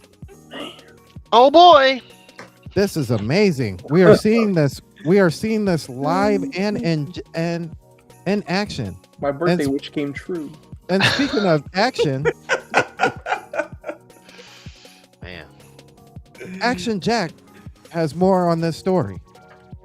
Thank you, Sandstorm. Yeah, so PC handhelds, aka the Switch killer, aka the problem the Switch 2 has. If it didn't have 99 problems, this was one. So as we saw just this past week, along with everything else going up in price, Lenovo's Legion Go jumped up to a whopping 2,000 of them things. It was already expensive as is, but it just jumped up to $2,000. Now, the only positive in this whole conversation or this story is that it's making the ROG Xbox Ally look better. Solely because it's now the cheaper variant out of this group that's got the Zen 2 and the PC handheld crowd. Now, granted, the Lenovo Legion Go had like more RAM, but in reality, they're using the same compartments for the most part. So they were the first ones out the gate to increase prices. I'm curious as into who is coming up next, because Steam or Valve has stopped producing Steam decks. Like, you're not going to get another one unless you just get one of the bunches that are coming through, right? But then I'm curious to see what Xbox does. Do they keep it steady with Asus and not increase the price, or are they coming up next? What do the Korean and Japanese handhelds look like moving forward? Because we have the AYN companies, we have a bunch of different companies that actually partake in this, the 1X players that are already crazy expensive. But I'm curious as into, do they up the price? Like, Geronimo, you just got the AYN Thor. Yep. Does that go up in price? Now, granted, that's Android, but still, the fact there is, has been a price increase. It's not insane. It's $2,000 or anything, but it has gone up in price. I think each model has gone up like $20-$30. So it's but that's doable though. Yeah, it's doable. It's not like it's terrible, but it still has gone up a bit. So yeah, and I think that's batch 4. Yeah, so now we're looking at a situation to where you have some enthusiasts that are into retro emulation handhelds. Those are going to go up in price. Granted, those were going to go up in price because of Terror of Zany doggone way. But this is also going up in the sense of RAM. Like I said, this right now, if there was ever going to be another Steam Deck, I was always on the bus that there was never going to be another Steam Deck. But if there was one, this gets pushed back substantially at this point. Like, you're not seeing one anytime soon. Xbox's dedicated handheld away from Asus, that's getting pushed back substantially. What does this do for the PS6 handheld that's been rumored? Because we've been seeing these stupid rumors floating around that it's going to be what, $500 or $600. Yeah, it's crazy because the Sony ponies are standing strong on that. They're trying, man. 500. It's going to be 5. They just moved the PlayStation Pro to 1,000, but it's definitely going to be 500, bro. Then why would you level of cope? Yeah, that's crazy. Well, like at the level of Coke, but I just don't know they wild. But this right now is just kind of a whole summation of where we are in gaming, right? Like, just a year or two ago, we were like, okay, as these PC handhelds come out, technology gets a little bit better. Maybe they can come down in price and technology will get a little better and they can perform better without dying after 2 hours. Like, this would be a great move. And then once Windows fixes their atrocity of a OS for handheld gaming, then we'll be in a better space. But we're going in the opposite direction. They're getting it more expensive, and so now it's kind of putting you in a position to say, like, hey, if something comes out and I'm even remotely interested, do I bite the bullet in the off chance that it increases in price? Like, that's the weird part right now. We're in a time to where you can't sit down and just play the long game. Yeah. You genuinely have to bite the bullet now, or otherwise be forced to pay $700 more for a product that you were interested in. So I don't know where we go from here, but I think this eventually is going to probably knock Lenovo out the race. Yeah. PC handhelds. I don't know Lenovo to be this big, like, big ball player in any space. I mean, granted, they're in PC with the laptops, but that's really it. I think. I mean, my mouse is Logitech, but that's it.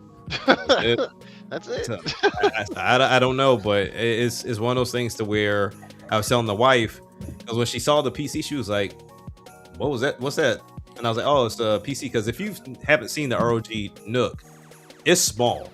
It's not big by any stretch of the imagination. Like, oh, Nook, I just realized. Is it like a Yeah. mini PC? yeah. Oh, okay, got you. So it's not big by any stretch of the imagination. So when you think of like a rig, you think about like the big towers or even like the mini ITX towers. It's smaller than that. It's smaller than a PS5. It's very small. So it's on your desk, and that's yeah, it. I have it sitting in the living room on the entertainment center. And you barely see it unless you got the RGB stuff going off. But that's how it is. But she asked me, she was like, "So you got it for this? Like, what about the consoles and stuff?" I was like, "Look, this to me feels like the safer route because I don't know what's backwards compatible in the future. I don't know what it's going to cost in the future. So at least with PC gaming, I know backwards compatible is there. Like no matter what I do, I'm going to be able to play these games. And that's just kind of where I'm at right now. So Nintendo and PC is kind of how I'm riding off in the sunset. But yeah, I just wanted to kind of like talk about where we are as far as price increases are going, and curious to ask you all, what do you think this does for the niche of PC handhelds? I'll start off with Cisco. You know, I think the PC handhelds were already not that strong, right? Like it's pretty niche already. Right now, I mean, and right now, pricing for everything's getting worse and worse, and yes, I don't know. I feel like just talking with people and reading forums online, like the PlayStation, even just like the online is just too much. So many people are getting priced out, and PC people are getting priced out of like PC parts, and like right now the cheapest option is Nintendo, and people are like, Nintendo's too expensive. So it's like, is it now though? But it should tell you what the scene I looks personally think Nintendo's too expensive. I'm like, man, these guys are doing the Nintendo tax. Like, come on. I mean, yeah. I guess it just compares, like, compared to everybody else, they're doing pretty well. Yeah. And not as expensive. But they're more expensive than they have been previously. So it's definitely like, even I'm getting like priced out on so many things. Like I never thought I would see the day where I was getting priced out, where I'm like, I can't pay for this. This is too expensive. And even if I could afford it, it just feels like a stupid purchase. Like it feels like I'm just throwing money in the garbage. Oh yeah. And so when it comes to these PC handhelds getting more expensive, more expensive is not what people want to hear. That's not what people want to hear. So I think that's just gonna make things worse. And I don't know, like I was watching a video the other day where someone was saying, it's interesting how right now businesses are like having a harder time because everything's so much more expensive, and they're just raising the price. And it's like, make it make sense. Like you're raising the price when people can't afford it, but it's like, in the video, the individual made a good point of like, well, especially in our capitalist society, like it's better to sell one item at a very expensive price than 10 things at a cheaper price. Correct. Because you make the same amount of money, but it's less work. And so I'm like, that makes sense, and that sucks. That sucks for us. Correct. But yeah, I'm just worried, like just in general with everything. We're not gonna go back, because when have things ever gotten cheaper? I feel like we only go forward. We only go higher and higher and higher. No company's gonna lower prices unless they're like really struggling. So or they have a new product coming out. That's about it. But and like even just looking at phones, like when we were talking, just when we were talking about this a few minutes ago, I was like, man, my phone is so slow. Like I now that I'm working, I do. It's been years of me saying I gotta invest in a new phone. Yeah. So I'm like looking at, okay, what's the newest phones we got these days? I'm like, sheesh, like dang, $1,000 is like the minimum. And so I'm like, oh man, like I remember phones were $1,000 even like 10 years ago. And iPhone 10 was like $1,000. Yep. And so I don't know if like gaming companies are like seeing the iPhone's going for $1,000. Why can't our consoles go for $1,000? Oh yeah, Fold 7 going for $2,000. Yeah, so Samsungs are like $1,300 and up now too. Like the new oh ones. man, that's the price I paid for my laptop. Yeah. And so I do think like they're like, well, these gaming consoles can do a lot. Probably wanting to raise the price. But anyways, going back to the topic, like PC handhelds, yeah, that's gonna be a hard sell when Nintendo's on the table. Yeah. And Nintendo's got the games people are looking for those casual on-the-go gaming sessions like Mario, like Animal Crossing, Pokemon. Yeah. So it's gonna be a hard buy. I mean, a PC handheld sounds really cool, but I don't know if that's gonna be, that might be like the VR, where it's just like maybe ahead of its time, or it's not in our era right now where people are interested in that. Right. So yeah, that's interesting. Yeah. Okay. So before I pass it to Geronimo, I wanted to touch on something that you brought up, and it kind of sparked an idea. So you mentioned phones and their expense, right? I haven't worried about a cost of a phone because I've never bought the phone outright. And I'm curious to see if the consoles like dive head first into that idea, because Xbox has already done it. Like Xbox partners with Verizon very often. So you can go into a Verizon store right now and purchase an Xbox Series X or S. And they have it on display advertising like we sell Xboxes. So I don't think going a phone carrier route, I'm not even sure why they even partner with Verizon with that, because it's not like you can buy a mobile plan to play an Xbox anywhere. Is weird. But I'm curious to see if they rely on our already paid plan services of like Affirm and Klarna and things like that, or do they go and they nudge a GameStop and say, hey, look, we know you have a card, but can you offer another plan where people don't have to get a credit card to actually like do the pay as you go situation? Same thing with Best Buy or anybody else. I'm curious if they go that route. And then also too, when we look at PC handhelds, now I'm an enthusiast as they come. Like I purchase damn near everything. So I'm curious as into what this looks like for the remote devicing, because me having the PC that I have, and I have a Wi-Fi 7 mesh network. So all it takes is for me to pull up my Odin 2 that I've had for a couple years, put Moonlight on it, and I'm remote playing my PC games, handheld wise. Same thing with my phone. All I got to do is get like a controller or whatever and plug it up, and I've got the handheld experience. And apparently there is a company called Tell something. I forget the name because I just saw it yesterday. But they create a VPN that you can create between your PC and your phone or whatever device, and can do the remote play anywhere. So you don't have to be in your house. You can be at Starbucks or whatever doing remote play by using their VPN service. So I'm curious as into if that goes that route, but that's another idea for another day. So Geronimo, thoughts? Honestly, y'all pretty much covered it all. Like as far as, I'm pretty much in green. So everything both you and Cisco said, both in regards to just it's unfortunate how things just getting way too high in price. It's pushing a lot of folks out that are interested in it, and yeah, it's just kind of like the PC handheld space is pretty much, to me, it's a mostly enthusiast exclusive space. Like you're not gonna see many people like out like Steam Deck. Well, Steam Deck was kind of like the first of those PC handheld types post Switch 1 that kind of became a bit more recognizable or well known within the gaming space of folks that want to play some handheld but not get like like a Nintendo product or an older PSP or PSV, so what have you. They already were pretty pricey even for the time, like 5, 6, 7 years ago, or 5 years ago roughly. Now it's just even pricier, and yeah, I think they are just gonna keep it at those prices, despite the already lower sales gonna just kind of slow down even further.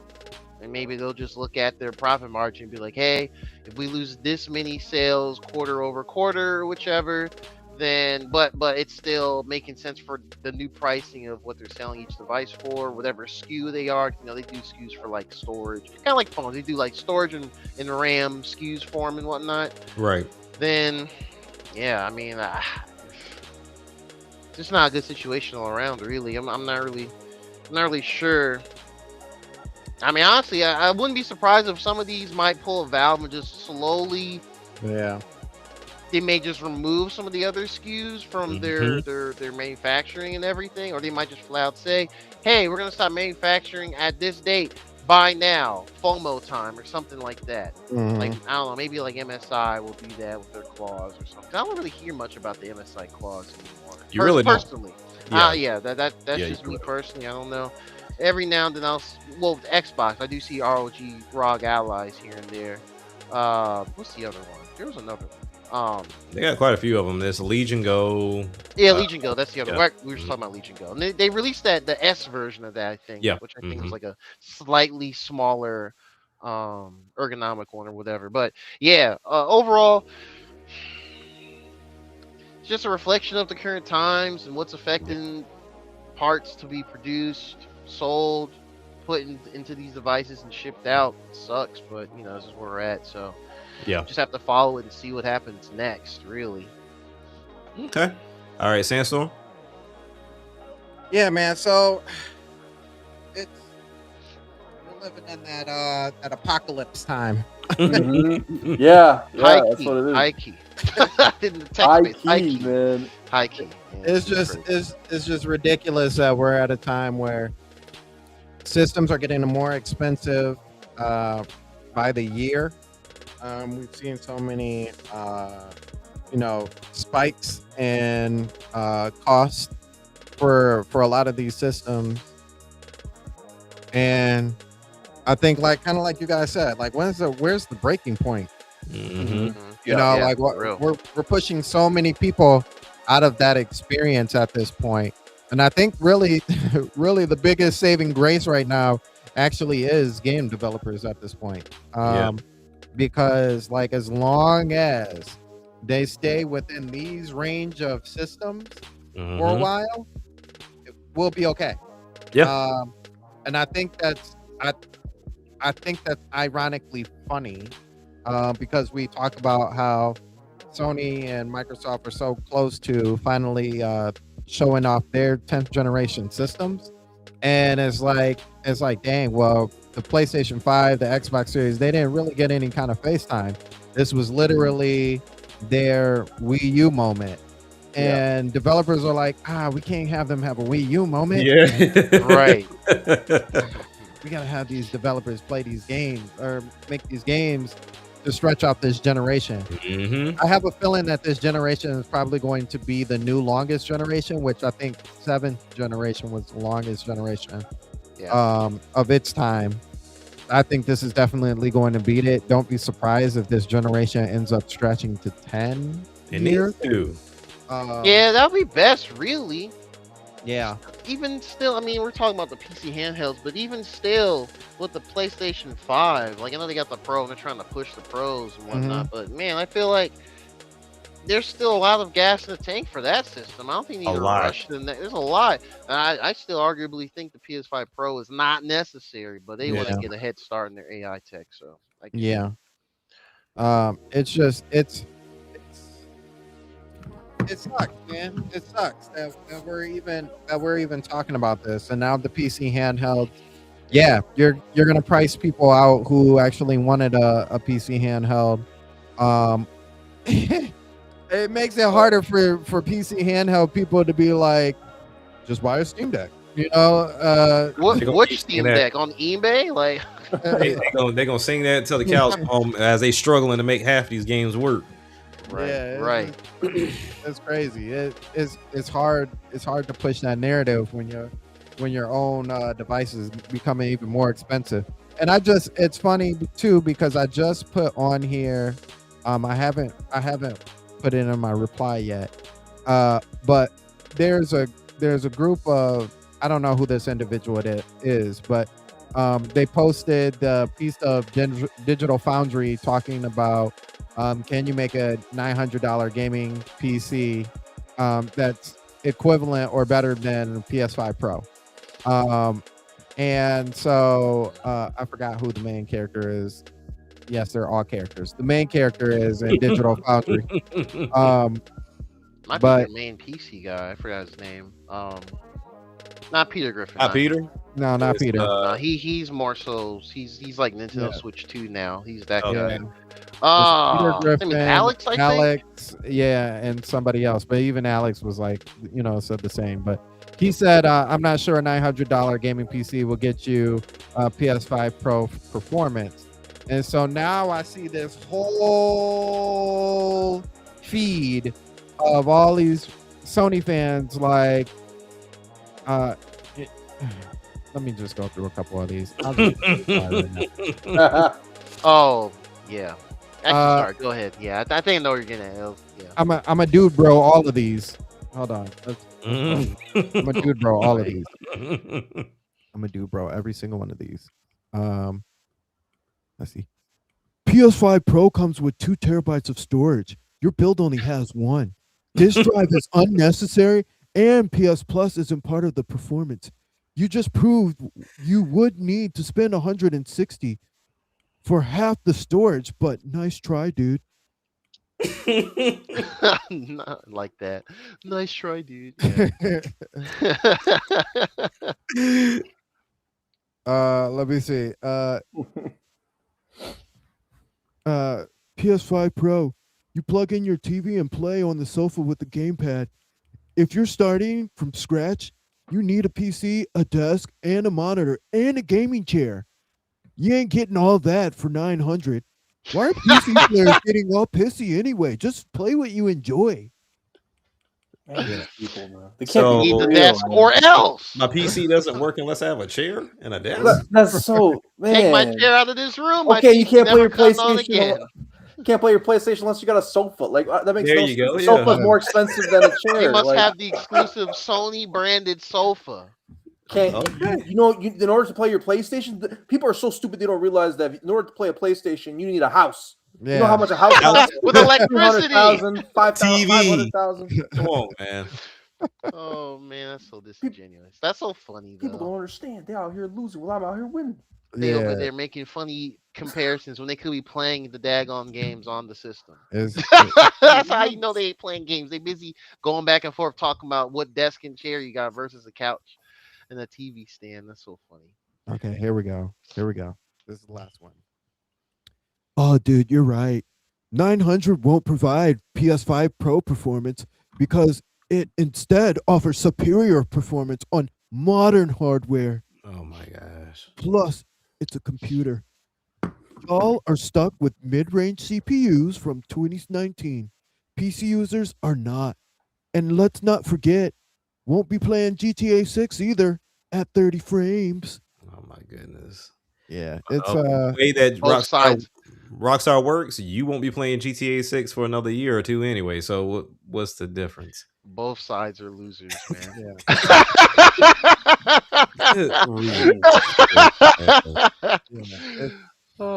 It's horrible, but yeah, it's so weird how we're in the space. But I'm curious though.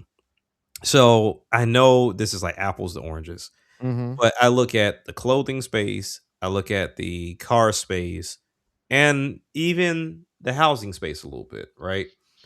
There are luxury items in those spaces, and those companies have been alive for centuries at this point, it seems. So I'm curious, how does a Lamborghini, Bugatti, Mercedes, a BMW stay alive knowing that your average consumer could barely afford a $30,000 car, or even a Gucci or a Prada or whomever can stay afloat for people that can barely afford a $20, $30 pair of pants or shirts, or at least a wardrobe that costs more than $300. So there's people willing to spend that money. So I'm curious if we get into a space to where Nintendo is still, while more expensive, the consumer friendly, and PlayStation and Xbox decide to say, you know what, we are the Lamborghinis and the Pradas of the gaming space. And yeah, we're not going to sell a lot, but we're going to sell at a high enough clip to where what we charge you will make us our return. And we're probably going to sell you more services opposed to you buying the physical copies or digital copies of these games. Yeah. So I know in the car space, in the car space is a little bit easier for them. than the gaming space, because the gaming space it's different in ways. So in the car space, for example, you have all these big name cars, Ferrari, Lamborghini, Porsche, Jaguar, Aston Martin, McLaren, and I feel like there's one more in that helm. These are all separate car companies, right?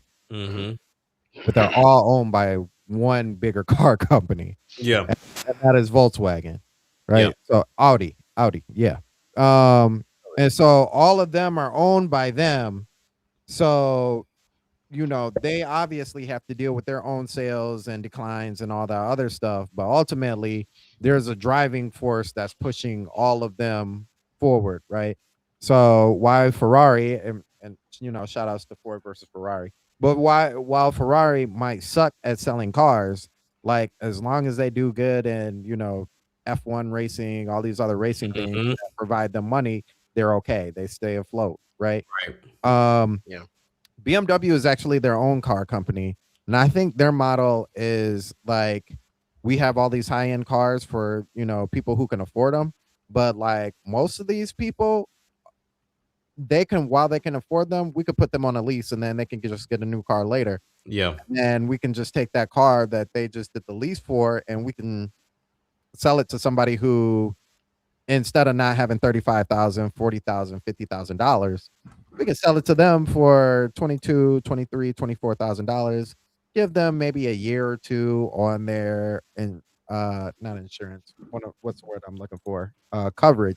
Yeah, coverage. And then we know that these people are going to ride it down into the dirt, like because our cars last long, right? And that's what they're banking on is that these cars will last long. And every now and then we could throw a promo at them. Hey, you bought our car. How about we put you in a newer used car? We got something like that for you. All you got to do is just turn in your old car, have 3,500 extra dollars in your pocket so you can get the next one and we can move you all right along. There's always like a setup for them. The biggest difference for gaming companies is their second party teams don't work that way. Right. Yeah. They're like so directly attached to the game, the company that they're with. And it's weird because it's like so much more like if Porsche is like doing bad. They're not actually doing too well right now. Just because of some mistakes that they made. But if today Porsche just went under as a company, it would devastate like the car community as a whole, right? They'd be like, it would devastate the car community. These days, Blue Point gets laid off, and everybody's like, "Dang, Blue Point got laid off." So what's that other game that was talking about? That's so accurate. Travesty. What's that? All right. Dang, more bad news, huh? All right, where's Wolverine? Like that's literally what happened that week. Like, oh, they're working on God War Live Service. Who wanted that? All right, so Wolverine trailer wins. It's like, so it sucks because the gaming community is so coded into itself that it's hard for them to and maybe that's why Nintendo has like branched itself out more just in case.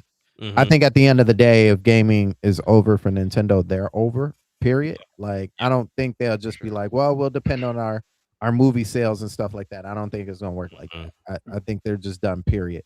But I also think they're like, all right, we need to stretch out our legs and have some sort of other revenue. Because if we can't get you to buy our system, at least we can get you to watch our movie. At least we can get you to watch the series that we got going on over here. So you can still feel part of our community. And I think Sony's not as deep into that. But the one thing that Sony has successfully did, and it blows my mind still, is successfully brainwashed all of its fandom. I will say that with confidence. If somebody can try and move the goalposts with me, but Sony has brainwashed you. Like you think y'all the complete superiority. Y'all think y'all just hand in hand with PC, and that just makes That's me crazy. laugh. That just makes me laugh to like deep down in my belly. Mhm. But you're right. I think this overall scheme of continuing to increase prices and stuff is just ridiculous. Yeah. And I hope that I really do hope that developers this is like the time is now, because all they've been talking about is we don't have enough power. We don't have enough power. You Mhm. know, said system isn't capable enough to do this or this. Okay, well then let's take it back to creativity levels. Remember that? Yeah. Remember when Yep. we had anemic Pretty much. systems and CPUs were much higher than the GPUs, or the GPUs were much higher than the CPUs, and you had to find workarounds? Let's get back to that point. How about you do that and and use your unlimited knowledge and your unlimited resources and your unlimited imagination, and let's see what we can do with these limitations and see you break the box, you know? Yep. I think that would be good. As a matter of fact, if they really can push the ninth and 10th generation to its like stretch it out as long as possible, I think that we can have some of those old quirky games that come back, because eventually they're going to get tired of trying to rebrand the same games over and over for the same Yeah. system. They're going to have to be like, you know what? Let's go back to that Ratchet and Clank. You know what I'm saying? Let's let's reinvest in Rayman at this point, because Yes. Yeah. Please. you, For you, the you third know time, please. It's too easy. it's just it. Yeah. You already have success in your pocket. Why not use the cards that you had instead of still holding on to them and letting them get sweaty in the pocket? You know what I mean? Yeah. Right. So yeah, that's my take on it. Yeah. I mean, honestly, like my Word. last little thing, before we move on. Yeah, I mean, it's getting expensive. It's not getting any cheaper. Whether it's due to the RAM, due to tariffs, whatever the case may be. I agree with you saying, Storm. It's time to kind of go back to like the old times. Like, let's go back to Yes. Yeah. creativity. Because honestly, you can have all the bells and whistles, and that's one thing I don't understand about the conversation or the arguments online. It's like, yeah, you can show me the stat line for the PS6 and it looks amazing. But if the developer can't do jack squat with it, then what are we Right. talking about? Right? Like if Exactly. I get another shooter, if I get another roguelike, if I get another game that looks like the games that we've already had in the previous generations, then what are we Mm-hmm. talking about? Mm-hmm. Because it's prettier. That like we're at the point to where we have games at 60, we have games that's in 4K. Even if it's not native, we can find a way to get it upscaled to Right. where it is in 4K. So when we talk about visuals, we're there. The performance needs to be a little bit more solid because it seems to be up and down depending on who you talk to. But once we get to that point of understanding of like, okay, let's take out all the unnecessary stuff to make sure that our performance is running at whatever we want to run at, because it doesn't need to be 60 at all times. Like some people are going 430 on purpose because they feel like it looks and it runs best that way. Mm-hmm. Um, but whatever they want it to be, they don't have to hurt so bad to try to get there and make that many sacrifices to get to where they want to be. But they need to go backwards, and in the midst of going backwards, I believe that Sony, I would say Nintendo and Xbox next console, even though Nintendo's console just came out, but we need to start looking into how can we go back and grab everything from the past. Yeah. I don't know how you do it. I don't know if you just create your own emulators and then just have them as digital purchases. I don't know how you do it. But my next PlayStation should be, you know what? Yep, we want to continue progressing forward, and we can't progress forward until you see what you've done in the past. So, for those of you that were not alive in '99, for those of you that were not alive in the early 2000s, let's reintroduce some of these games to you, because now, granted, some have not aged gracefully, but let's go back and at least give you an opportunity, because you may not care for looks. You may love how we handled this game from a gameplay and mechanic standpoint, or even get to the point to where you play them and you look how things are done and you become a developer yourself, and just give you an opportunity if you want to turn on that PlayStation and say, you know what, I want to go and grab the PS1 version of Tomb Raider, or grab the PS1 version of, like, let's grab Tekken 1 through 3, Mm-hmm. how they played. With Xbox, let's see what cameo elements from the 360 or Jade Empire from the Xbox or Crimson Skies was like for the original Xbox. And same thing with Nintendo. I mean, granted, we kind of see it with them already with the NSO. Right. But there's some things that have not been touched, such as the handhelds. As Right. DS and 3DS, and getting into Wii again, which was such a big phenomenon for them, is like, why haven't y'all even remotely touched it? It's almost like they have PTSD from the Wii U to never want to touch the Wii again. So I'm just curious, and it kind of rings true with a lot of companies. I mean, you look at Cracked, which is a company that's known for their accessories with their controllers and their cases and everything else. They're selling I think it's like $110 guitars that are 10 times better than any guitar we got for Guitar Hero. And They are better. Okay, cool. they're 10 times better. Okay, good. And which is crazy, because when you find the Guitar Hero guitars, sometimes they're the same price as these Crack guitars. Yeah, there you go. So That's what I've heard. definitely Yeah, are. like trying to find like a Rock Band drum set is it's ridiculous. It's crazy. But their guitars are amazing. So whether you're on PC and you can go back to Guitar Heroes, or if you're playing some of the custom made games that are like Guitar Hero, or even go into Fortnite and play the festival Oh, and Clone play. Hero. Yeah, like that. Like, so, I mean, but they're finding ways to reintroduce what we went through, but just in a creative way, and they're making it cost efficient. And I think that's the next step. Make the next one cheaper.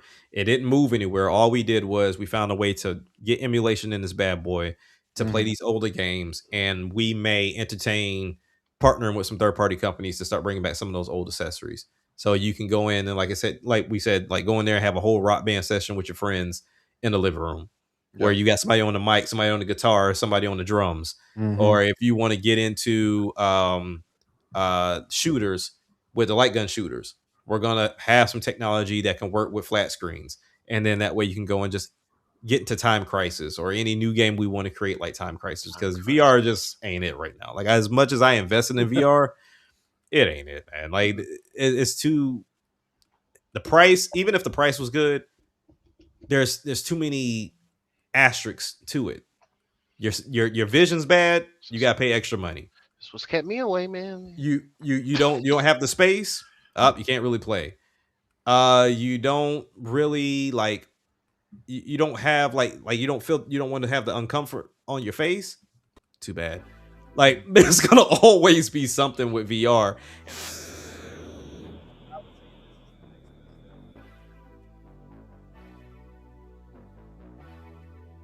Does my cut out, or is it Go out there? Okay, there you are. I was gonna say, Okay, yeah, I heard that too. Or you cut out for a I second. heard like a when your volume just went low. Oh, okay. It sounded like you were at the ocean for a second. Yeah, I thought it was part I of heard the the beat. wave. I was like, what did Sandstorm do to the beat? He updated. I guess it was telling me to shut up. So, but yeah, oh no. but yeah, that's my take, man. Oh man. I was gonna say something along to that take too. When you were talking about going back and updating, but dang, now I forgot. That should Yeah, I know that kind of Yeah. That I literally was like, huh. It kind of reset my brain a little bit. Yeah, I I had so many was kind thoughts, of like, and now I'm empty. yeah, I think I saw you. So you look like you had the same like deer in headlights look. I was like, I was like, huh? I was like, anyway. But yeah, I mean, create an S or Pro version, and the big difference is things look the same. As just these devices have the ability to emulate our older devices. We figured it out, and you can go to our stores right now and make those purchases and have them priced decently. Yeah, be good to go, man. And then that will probably have developers say, you know what, I can't afford to do X, Y, and Z, but there's developers that still make Nintendo 64 games. Yeah, oddly enough, but the you can definitely do that. Like, hey, we just made a new Dreamcast game. Go and buy it on the PlayStation Network or the NSO or whatever and play it. Just cause. that's a pretty. Oh, I'm sorry, Samson. You want to add to his take? No, because I still can't remember what I was going to say. Man. But I think I it just was. saw something though. Well, really to add on to it, I do like the idea of Well, okay, so no, I do like the idea 100% about like the next successor console having more emulation capability to be able to reach back to the older game, or make it more accessible, like you said. And it's interesting too, because like I know PlayStation 4, Sony's weird, as we all know. They've kind of dipped their toe into this type of thinking. I think I want to say, maybe I want to say as early as PlayStation 3 in a sense. Not so much as like hardware based, backward compatibility or anything, but like having like an emulation layer that they designed to play some of the older games. So I know on PS4 and then on PS5 as well, there are certain older PlayStation 1 or PlayStation 2 games, or some PSP games that you can purchase, single time purchase. You play it and it has like all the the save states, rewind, fast forward those type expected things for emulator. Now they do have that in place. They just don't. I just don't think they care to have the resources to put a ton behind it. And I mean, we saw we saw Nintendo kind of, to me, be like the trendsetter for the Virtual Console and the Wii, but they didn't really do the pricing stuff correctly. As far as everyone to bring their stuff, like not just their old school stuff. Like of course people are gonna go and be like, oh boy, Super Metroid, oh boy, Yoshi's Island, Super Nintendo, stuff, the expected stuff, Mario 64.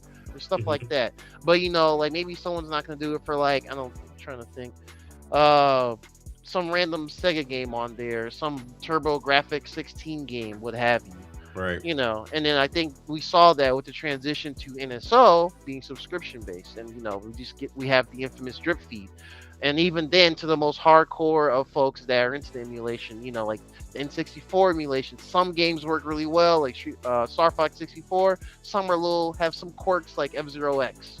Stuff you're not really gonna know unless you're a hardcore. I've been playing it since 1990 or 2000, whatever. Yeah, so I feel like I think a good initiative of kind of doubling down on that would be a great idea. Not so much as to take away from their more modern, upcoming releases, but like something supplemental. Especially with this younger generation, I've noticed, especially some of the I want to say like younger Gen Z-esque, I would say, they're kind of, and maybe the older Gen Alpha in the sense I noticed online, they're kind of getting to like the era they didn't exist in, the Y2K era, or late 90s, or that transitionary period where everyone was just firing on all cylinders creatively. Some things missed, but it's cool to talk about because it's so different. So that would be cool to have, and I think that could be a way to kind of get more of those to get into their ecosystem with the next system, as opposed to just getting a laptop and playing Peak. Not saying that's bad, but I'm just saying that's common, or those type games or whatever, or just buying a laptop or using their phone and just trying to emulate whatever. I think there's a value proposition there. It just has to be done correctly, and everyone to be on board again to get a piece of the pie, if they third parties. So I was gonna read the comment section. That's what I was going yes to Jazzy said people are chomping at the bit, wanting the Switch 2 to get a price increase as well, especially media outlets. Yeah, it's crazy. Yeah, they got their drafts ready for the articles. And they got them ready. PS6 $999.99. Okay, so that's actually what I was going to talk about. That's what I was going to talk about is the PlayStation PS5 Pro being $999.99 or $899.99. And everybody hyping on it's still gonna be $400. Hold on, let me get my dude, bro. Dude, it's gonna still be only $500, bro. The only way I can realistically see that it'd be cheaper, that much cheaper on top of that, than the PS5 Pro is if the PS5 Pro, or is if that the PS6 was the handheld, and it was $600, or 500, whatever you want to call it. And the only other way, I don't even remember the Xbox Series, or no, the Xbox One X being more expensive than the Series S and the Series X when they came out. I don't think so. I think they lowered that price when the when One those two came out. X. Yeah, The One X, yeah. Because that one, when it showed up, I paid it no attention. Like the One X and the PS4 Pro, I ignored completely. Oh, was it 500? I don't remember. That's so crazy. Cause yeah, infamously Xbox One with the Kinect, that was 500. PS4 base was 400. Yeah, the One X released at 500. That was 500. Okay. Yeah. When they did One S, they I think it was like a 300 or 350. I do remember that. so it's more expensive than the S, but less expensive than the X. Yeah, because the S released at 300 for the 500 gig model, but they had the 1 terabyte and a 2 terabyte for 350 and 400. Okay. Yeah. That sounds about right. Excuse me. Yeah, but I think the S was not as powerful. No, definitely not. Because I remember when that released and people were getting confused with the One S and the Series S because they look so close to each other. Yeah. It says, true. It says the Xbox One X is generally considered less expensive than the S due to its higher price point at launch. However, the Series S offers significant performance improvements, including better graphics, faster loading times, making it a more powerful, efficient option in modern gaming.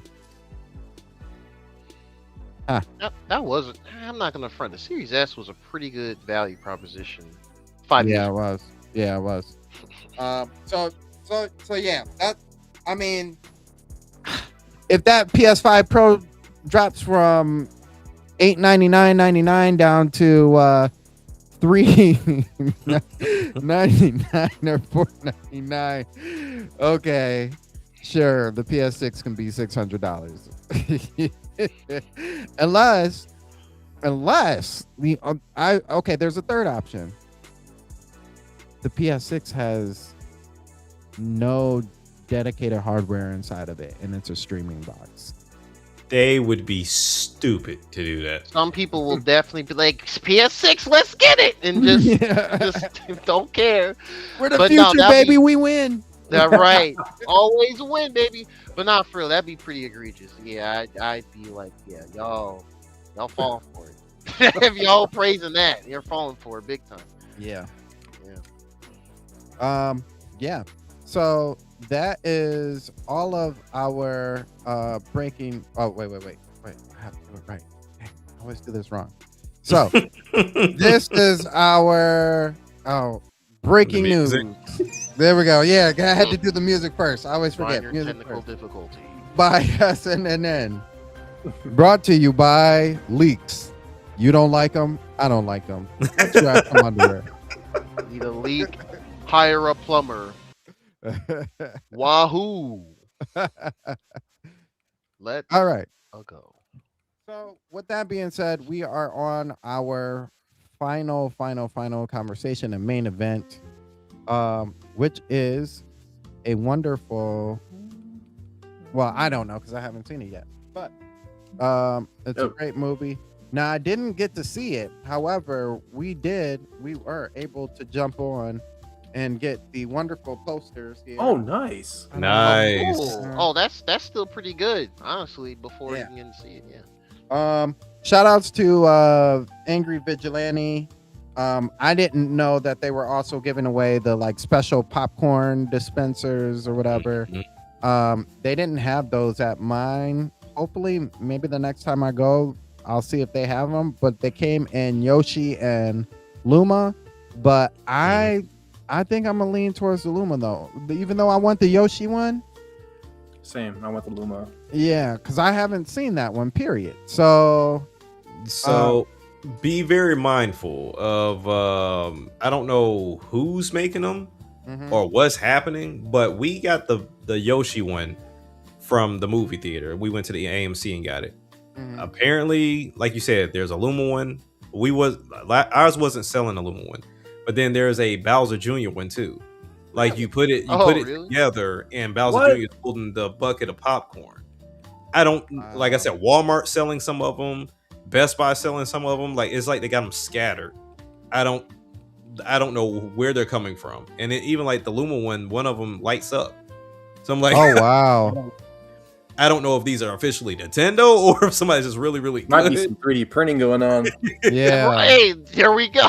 We talked about money. All I ever saw was Yoshi, and then like my mom's looking today, she was like, "Did you know they had a Bowser Jr. one?" I'm like, "No," and literally like the Bowser Jr. one comes apart, like you piece it together. That's pretty. Oh cool, wow. Actually. Being creative. Yeah, I'm trying to like look it up real Movie quick. theater exclusive Mario. I've popcorn never seen bucket stuff. Yeah, I don't see the Luma one, but yeah, I'm gonna have to try and get a hold of that. Because like the biggest complaint about the Yoshi one is for the people that put popcorn in them. Because yeah, you're not supposed to put popcorn in those. But they advertise it as such. I like, know. Really? You're not supposed to? Yeah. You're not going to be able to get all that stuff out. Let me look up how that Yoshi popcorn bucket looks again. But yeah, they got the Bowser Jr. one is now the most popular one. When I look up Bowser Jr., it's only the 3D printing one comes up. Yeah. That's what I'm looking at. That too. might be. Whoop, there it is. Wait, the popcorn goes in Yoshi's egg. Yeah. Oh, it's a big old mess. And it's a huge mess because that's a deep egg. Oh, I see. Yeah, because it opens. Okay. Yikes! I got it. And so somebody posted the other day. It was like, "Man, I'm elbow deep trying to get this popcorn out of here." Like, how do you... That's wild. Trying to get the last bit of it that deep corner, like. Yeah, this Bowser one looks crazy, but unfortunately, it's not real. I'm gonna look that up. Like, well, to consumers per se, but. Oh wow! Yeah, look at that. Huh? Walmart.com. Hello. Oh yeah, Walmart. I didn't even know Walmart like allowed for third-party sellers until I looked one day. I was like, wait a minute, why is Walmart selling this? It's like, oh no, it's a third-party seller. Walmart.com is low key. It is just a different type of Amazon, but just it is more low key in some cases. But this doesn't look bad at all. Like, well, this picture, this doesn't look bad at all. I mean, these are renders, but interesting.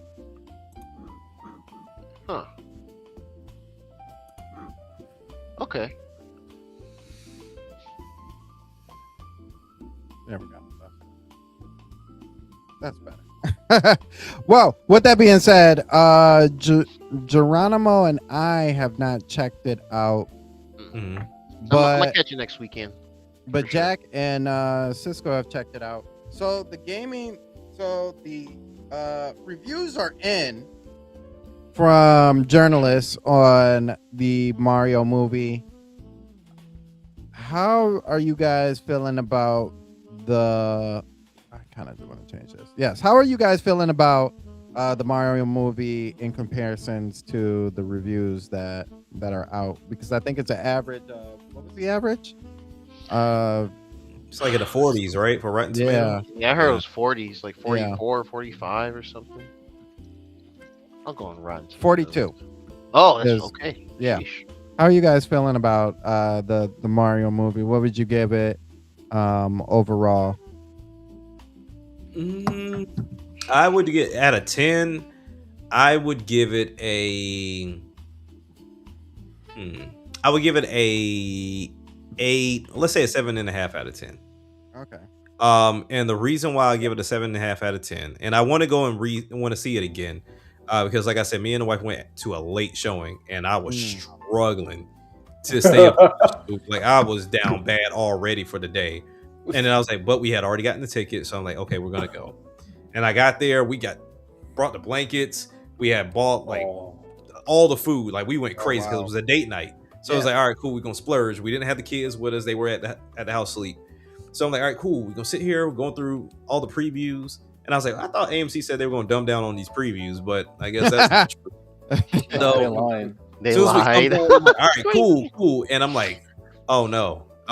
Like I'm fading. Not because of the movie. I was hurting, but I stayed up for the movie. And one thing, the main gripe I will bring up about it, and Cisco, I don't know if you felt the same way. It seems like there's little to no dialogue in this movie. Yeah. It's Really? nuts. There is like no story. Like it is. You know what this? Okay, so this is my way to sum up this movie. It's like if you were going down, like when you play a video game, let's say Smash Brothers, and you're just looking at the cutscenes. Like you're not playing the video game, you're just going through the cutscenes one by one. So you're missing a bunch of the in between. That's like, what's going on? And then the story is just not really existent. Like I didn't expect for there to be a story because Mario doesn't have a story, right? Yeah. But it's one of those things to where, like, even the first movie, people got onto it about not having like a fleshed out story. But I felt like with the first movie, they rushed it. Like we did montage scenes to where I feel like we should have just had actual scenes. But I still like the first movie. This movie and the first 3 scenes we've all seen because they've shown it in trailers and they've shown it, so it's not a spoiler, right? The first scene is Rosalina reading to the Lumas. She's like, "Hey, I'm gonna read about Princess Peach," and he's like, "No, we want to hear about the plumbers," and so it's just them. Then she hears a lot of noise outside, and it's Bowser Jr. with the big robot, right? And so she starts off like, "Hey, you picked the wrong person to fight with." She going ham on them. There's no dialogue in this case, so they're fighting. Cool. The baby Luma comes out, is like, "Oh, I hear something," and which throws Rosalina off. She gets kidnapped. Blah blah blah.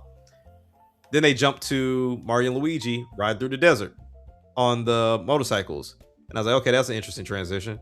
And they get there, and it's like, "All right, cool.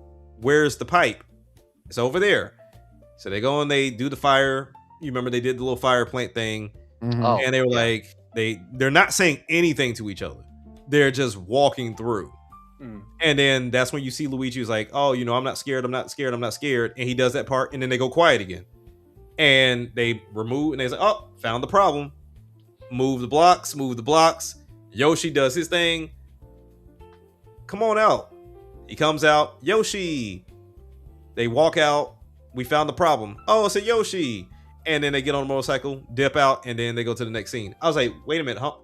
There was like no conversation between Mario and Luigi throughout that interaction as much. It was just Luigi being scared, and then they were like, "That's the problem."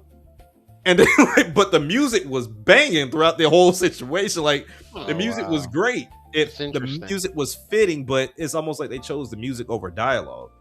So once they do that part, then they jump back to Bowser Jr. And I'm like, what are we doing? Like, and then eventually we get to the Bowser situation where he was doing the painting. And that's where I was like, watching these trailers, I was like, okay, well, maybe they'll piece it together to where it made sense. But it was like they were, like Cisco said, it's kind of like just cutscenes. And there was like no true connection, it seemed like. Because like you had Rosalina and Bowser Jr. along with Kamek. You had Mario and Luigi. And then you had Peach and what she had going on at the time until they did run into each other and then got separated again.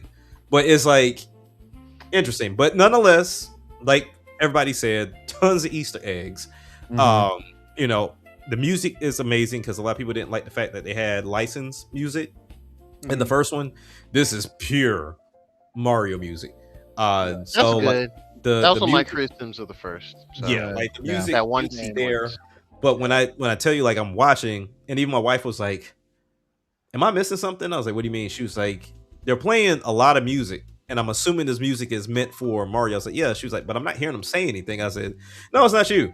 Like, I'm sitting here trying to why are y'all not talking? And if they are talking, it'll be like a quick one-liner here and there, and then it goes quiet again. I was like, okay. But then, like I said, later on, they'll start talking a little bit more. But very early on, it was like, are we just not gonna talk? Like, what's going on? Like, that script was like 2 pages. But it was like, I can remember these lines. I remember these lines easily. Voice actors and like, right. You're gonna get like Brie Larsons, the Donald Glovers, and then it's like line 1. their their dialogue's less than 5 minutes probably in the movie. Like it's like. I wonder if they're so happy to be just traveling in Japan for the whole press tour. They're just like, we're in Japan, y'all cool. We didn't do much. This is Mario. They mentioned like they were the ones that called, right? So like they said Donald Glover called, and then the guy that voiced Fox, he called to say like, can I be a part of it? So they asked to be a part of it, but you could tell they asked to be a part of it because like, yeah, give them that one. Right. We was looking for a Yoshi anyway. Right, like. The Yoshi one, I'm like, oh, Donald Glover's voicing Yoshi, so they're gonna have him saying like maybe a few sentences here and there, right? He Yoshi that thing up. He very like Groot the movie. He was Groot okay. The movie. Like Yoshi, okay. Yoshi. Like that's funny. I hate that. I'm actually gonna like that. I understand though. That is an interesting direction. Yeah, so I mean, all in all, like I said, it was a love letter to me in the sense of just like playing Nintendo for so many years and just seeing all that on screen. And like I said, the only reason why I went 7.5 is because it definitely could have been pieced together better. It literally was like watching multiple YouTube videos from different content creators on the same subject line. And I'm like, but that didn't go together. Like that didn't transition well. And then the lack of dialogue. I was like, oh, can we get more lines in this? Like more conversation, especially when you emphasize, oh, we're going to see the brothers together more. Can they talk? I feel like every main scene would have benefited a lot if it just had an extra minute. That's it. I felt about that in the first movie. Like this movie could have been an extra 10 minutes and just add an extra minute to every crucial scene, and we would have been great. Yep. So it's like that's my only gripe with both films. It's like it could have been just 10-20 minutes more, and that alone would have added so much to the movie. Exactly. Because it feels like a bit of chunk was missing. Like it was And if I can start some controversy before Cisco goes. Oh wow. Content. Sonic has a one-up on Mario in these movies right now. Oh, that doesn't surprise me. That's my opinion. But some people like, no, Sonic's not. No, I think the Sonic. They're doing these Sonic movies right. Yeah, they're taking it seriously. They're taking it very seriously, especially. Yeah, but anyway. So I mean so I'm really looking forward to 4. So for like, I know in the beginning the conversation was like, oh, this is just Mario's first movie and Sonic's on number 2. That's why you like wait until the second one comes out. And I'm like, even with the second one coming out, Sonic still eat Mario's lunch with this movie stuff. So I don't know if it's Illumination. I don't know if it's Nintendo. I don't know who's kind of like directing how this is going per se. But if it's Illumination, I would say y'all might want to choose a different studio for this next go around. Because even Jay was like, Illumination don't do too well with sequels. I was like, really? He was like, yeah, they don't do too well with sequels. Then I had to stop. And no one talks about Despicable Me 2. No, at all. Yeah, that's true. Even though I like Despicable Me 2, because that's the one where he gets the girlfriend, right? Yeah. Yeah, so I mean, I like Despicable Me 2. But it's like, but a lot of people do not like Illumination's second films. And it didn't dawn on me until I went back and I was like, he might be right. Like maybe they just don't hit hard on the second ones, and then with Despicable Me and also the Minions, they just oversaturate the hell out of it. But other than that, it is what it is. But yeah, that's my take on it.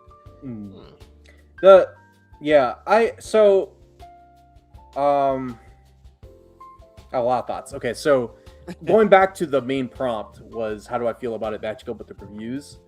Well, first off, like when it comes to a movie like this, like I have my criticisms and I'll definitely get to that. But when it comes to a movie like this, like all in all, you know, it's Illumination. It's a Mario movie. I'm here because I want to see Mario. I want to see Rosalina. I want to see Rosalina voiced by Brie Larson so I can cry. My eyes aren't worthy. My ears aren't worthy. But you know, I want to see them fight, duke it out. I want to see all the Easter eggs. You know, I want to see the cameos. I want it all. You know, like that's what I'm here for. I'm here for the fun. I'm not here for a deep plot. I don't care that it's not on the level of the Godfather movies. You know, like how some movie buzz people be like, the plot is not deep. You know, I watch real movies like The Godfather. Man, who cares, bro? This is a Mario movie. Cinema brain rot. Gotcha. So it's fun. And so like when these movie reviews are like, oh, it's not that great. I don't care what you have to say. I knew what I wanted going in. And the thing is, it's like, I don't know. It's when it comes to, I don't know if this is a good thing or bad thing. Sometimes it's a double-edged sword situation, but I feel like when it comes to Nintendo, when it comes to Pokemon, like these, journalists or whatever could do everything they can to really knock it down, and it just won't get knocked down because the fans are showing up because it's fun. It's fun. It's creative. The people are. It's called back to their childhood, nostalgia, everything. Everything. And but overall, it's just fun. It's just a fun movie. So I didn't even bother looking at reviews. I didn't care. And also, like, in this situation, I'm noticing a lot of my friends, even the ones who might be like big Nintendo haters, they don't care. They want to see this movie. They're excited. They're not expecting some deep plot. They're just like, I don't even like Nintendo, but I'm excited for this Mario movie. Yeah. Like, people are showing up because it's Mario. So the reviews don't even matter in this case. This is just one of those situations with a movie that the reviews don't matter at all. Like, people are excited to go see it, and that's it. But anyways, going into the movie, I agree with your rating, Jack. I think it's like 7 or 8. I'm gonna give it more of like an 8. But I also want to see it again because me too. I'm gonna be honest. Like, I was very awake for the movie, but there was moments where I started daydreaming because I got kind of bored. I'm not gonna lie, I got kind of bored. Like, the lack of dialogue, and there's just, I don't know. There was moments where it was just a lot of action to the point where it started losing me because I was like, this is kind of boring. Like I actually liked the action more in the first Mario movie. This one was kind of like, oh, we're gonna do a battle segment, okay, and they're kind of like duking it out, and I'm like, cool. It's not as dynamic or as exciting. The stakes aren't as high as like the first. Well, maybe the stakes are. Well, okay, I shouldn't say that. The stakes are high, but it's just like, I don't know. It felt, there's moments, especially with the battling, felt very similar to the first movie, where I was like, oh, we're just gonna do this again. Like, I already know the outcome. They're gonna succeed. They're gonna win the fight, and they're gonna get out of here or accomplish whatever they're trying to accomplish. I don't know. There was just moments where I was like, I'm bored. Like, I don't know. Like, there's just moments where I was like, I'm just like, okay. I'm ready for the next scene, despite the fact that it's already quick enough. It's already fast paced enough. But I was kind of like, oh, we're gonna do a battle. Okay. I'm like, and also, I don't know if you felt this way, Jack. The plot, there wasn't really much of a plot, but there was moments where I got lost in the plot. I was like, okay, so who's the bad guy? Like, wait, is Bowser Jr. the bad guy, or is there something else? Because I'm like, I don't know. Me personally, the way it was set up, Bowser Jr. just didn't felt like an end level enemy. No. Like, he didn't felt like the final boss. So the whole time I was just waiting, like, okay, is there gonna be like a different character, or like Bowser Jr.'s the bad guy? Like, I'm just like, it just doesn't seem that menacing. Like, I'm just like, oh, okay. No. I also hated Bowser Jr.'s voice. That's my personal opinion. He sounds like a teenager. I like, I always imagine him sounding more like a kid. His voice wasn't bad. The direction didn't fit for me personally, the way it is in my head. I was just kind of like, man, he sounds like a teenager, like a bratty teenager. I don't know. I just wasn't crazy about it. His voice sounds like it would fit more for like a nasally, like nerdy teenager rather than Bowser Jr. I don't know. That's just my take. But it's not enough to like take me out the movie. Out of all the characters, that was the one voice I wasn't crazy about. Also, was he in the trailer? Because I don't want that being a spoiler. Well, one of the bad guys is voiced by, I forgot his name, the Puerto Rican guy with the talk like this. Yeah. He was. I personally don't like that voice actor. So he's funny to me. Yeah, they talked about him. Yeah, so it fits the character very well. I'm not going to deny that. I just, every time I hear is like him emphasize that voice, it's kind of like an Aquafina situation to me. I'm just like, is it the heavy set dude? Yeah, the Hispanic dude. Yeah. Yeah. Oh, they did announce him. Yeah. He's the frog. Yeah. Yeah, from he's Ward. Is he Ward? Right? He's Ward. He's Ward. That's right. Yeah, he throws me off sometimes with his like, because he like even tries to sound menacing, and you're like, that's not really. Yeah. Kick your butt. But I will say, Ward was a good character. I really enjoyed Ward's character. I enjoyed that whole segment. I think that part was really fun. But I don't know. His voice is like an Aquafina voice for me. I'm just like, here he goes. I understand. I get it. Yeah. I get it. Yeah, it's just like, I'm in school for some, but I'm not one. Voice pops up. I'm like, okay, it's his voice. It's his voice. All right. How that dude sounds like. So I'm just gonna because I know him through like comedies. So he always like, especially with what was that movie, Vacation, with Jennifer Aniston, and I remember him from there. And then also like the movie with Ryan Reynolds, Waited, like the movie about shenanigans, the restaurant. He was in that. So I know him from like older comedy movies. So he's always been like, he's in a lot of stuff. I grew up he really seeing is. him and everything. But yeah, no, I think that's my big thing was like, again, going back to it, I was like getting lost in the plot, kind of being like, okay, who's where? What are we doing? What's the mission here? What's the goal? And it's like, it's very simple, but it was so simple. It almost made me like just think like, okay, wait, is there more to this? Like, you know, okay, Princess Peach is doing her thing, Mario's doing his thing. Wait, no, now it's kind of like connecting. Wait, no, it's not. Like, I'm like, wait, so Bowser Jr. is out in outer space somewhere. Like, he's the bad guy. Like that was my whole time. Like, okay, like I'm expecting kind of like Bowser Jr. to be the bad guy, and then a hand pulls out and takes him down, and King K. Rool shows up and is the main. Like, I'm expecting someone else to show up and really, you know, that'd be wild. King K. Rool in these movies. Right. King K. Rool. But okay, so those are my criticisms. But let's talk about the good stuff. Again, no spoilers, but cameos. Like, I was really upset when not really upset, but like I didn't like that Illumination and Nintendo revealed Star Fox already. That would have been something that would have been like, I would have been blown away if I saw that without knowing that was going to happen. My friend who went with me didn't know that. He thought it was an April Fool's like AI image. Oh, in this day and age, I won't even be mad at that conclusion. Yeah, so he was like, I just hear him from his seat, like, what?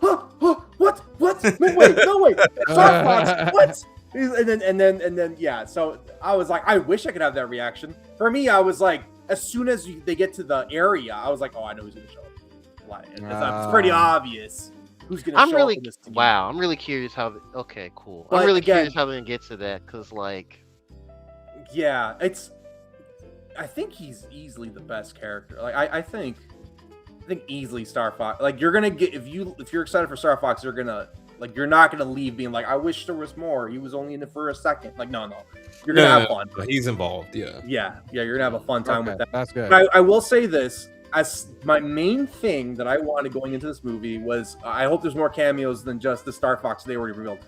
There's plenty. I had the way my friend was like, oh my god, I had that too. So yeah, I got what I wanted. You guys are gonna have a lot of fun. A lot of good cameos. Try to pay attention to the background. There's stuff everywhere. Yeah, everywhere. Okay. And also another rule of thumb: don't stay after the credits. It's not worth it. Okay. We stayed. Does it tease really? the next interesting. thing? I have the exact. I like the character. Don't get me wrong. I like the character. It's just I thought it was going to do what the first one did, because the first one showed us Yoshi to lead into the second film. Mm-hmm. This one didn't do that. It doesn't tease a new character. No. Wait. Okay. Unless there's another one after that first one. There was the second one. There's a second. Okay, so they did do that with the first movie. I cannot stand. Why I hate that. I'm trying to think. Who was the first to kick that crap off? I think it was like the Marvel movies. I think it's Marvel. I'm a Marvel guy, so I stay seated until the lights come up. They get out. Yeah, that's hilarious. The first one credit you see, the first scene. It's just more for fun. Like, there's not really much going on. Yeah. But the second one was the big like the way they revealed Yoshi in the first movie. They did that with this. Now I gotta watch it. Well, I was gonna watch it again anyway, but yeah, it's a fun one. I was like, yes, like, I don't know. I was really excited that they did it. So cool. Yeah. So when you stay for the full thing. Okay. Because I was gonna say, I'm like, what do you like? I don't agree with that one. Like, no. What are you talking about? Because I was already tired as is, and I'm like, okay. So we stayed. We was like, all right, cool, we're good. I still got a little bit more popcorn to eat, and then we saw it. I'm like, that's it. I was like, man, let's go. I'm ready to go to the house. It's already midnight. It's time to go to the house. Okay. Oh man, no, my theater was like, oh my gosh, everyone's like getting up, like, oh, I'm like, oh, this is fun. And see, I wouldn't have gotten that response because it was just a bunch of like kids, Like I think we had like 2 or 3 families in there, and that was it. They wouldn't have given a big response anyway. No, I was in there with a bunch of like the Nintendo adults were clearly Gotcha. in there. They had the out. The you know, they had Nintendo the- adults. Oh, we're Nintendo Disney hats. adult level. Yeah. Yeah. I was one Oh of those. man. I was one of those. I dressed up in my Mario like kart like biker jacket thing that I got from New York, and then I had my Mario Kart hat. So I kept it chill because I was gonna wear a Mario hat, but I was like, man, this seems kind of loud. Like everyone's trying to watch the movie, you're gonna see this red head, this red hat, bright red hat in the front. I'm like, no, let me wear like all black, but I had like a Mario Kart theme on. But I will say, this movie. One of the last things I'll say is this movie was hilarious. Like there was a couple jokes that made me laugh. Like they're already on to the next scene, and I'm still cracking up at some of the things that happen. Like I think they had I don't know. I like the humor in this movie. I think they did a really good job of like, understanding that adults are going to watch the movie and keeping some jokes that like as an adult you're like, oh, that's hilarious that they went there. Like that's funny. Yeah. So yeah. Overall, I really enjoyed the movie. I definitely want to see it again. Hope I can get my Luma bucket at some point.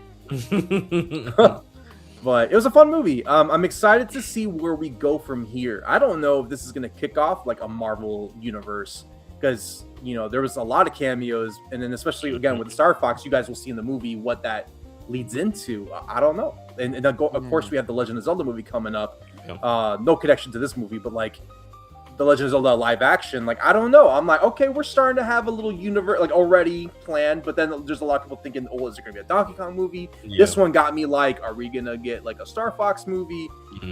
We got a couple things. Like this movie definitely made me feel like, oh, okay, then we might go there. We might start expanding and making kind of a universe. So, yeah, that's just. That's kind of like my takeaway after watching the movie. I'm like, oh, okay, where we're gonna go from here? Okay. Okay. Well, so I got to experience the movie as well, but not like these 2 other fellas. Not nearly like these 2 other fellas. So that's why I have the poster, but we had the opportunity to go check out the Mario Galaxy movie on Thursday. And our movie time was at 6:30, and so we got there early enough to we had already pre-ordered for our tickets in the perfect spot, IMAX, sitting way in the back, right in the middle of the viewing screen, so we can just get the perfect left to right ratio.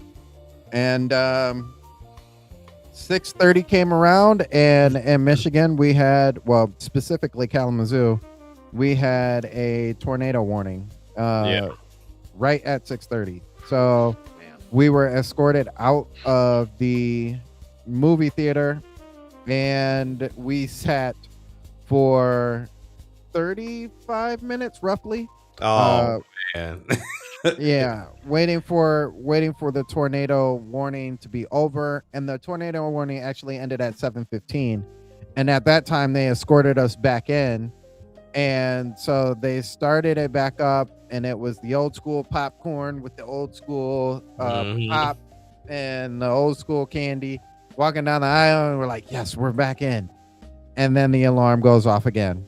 And so we were escorted back out of the movie theater again and told that the watch had been extended into 8:45. No.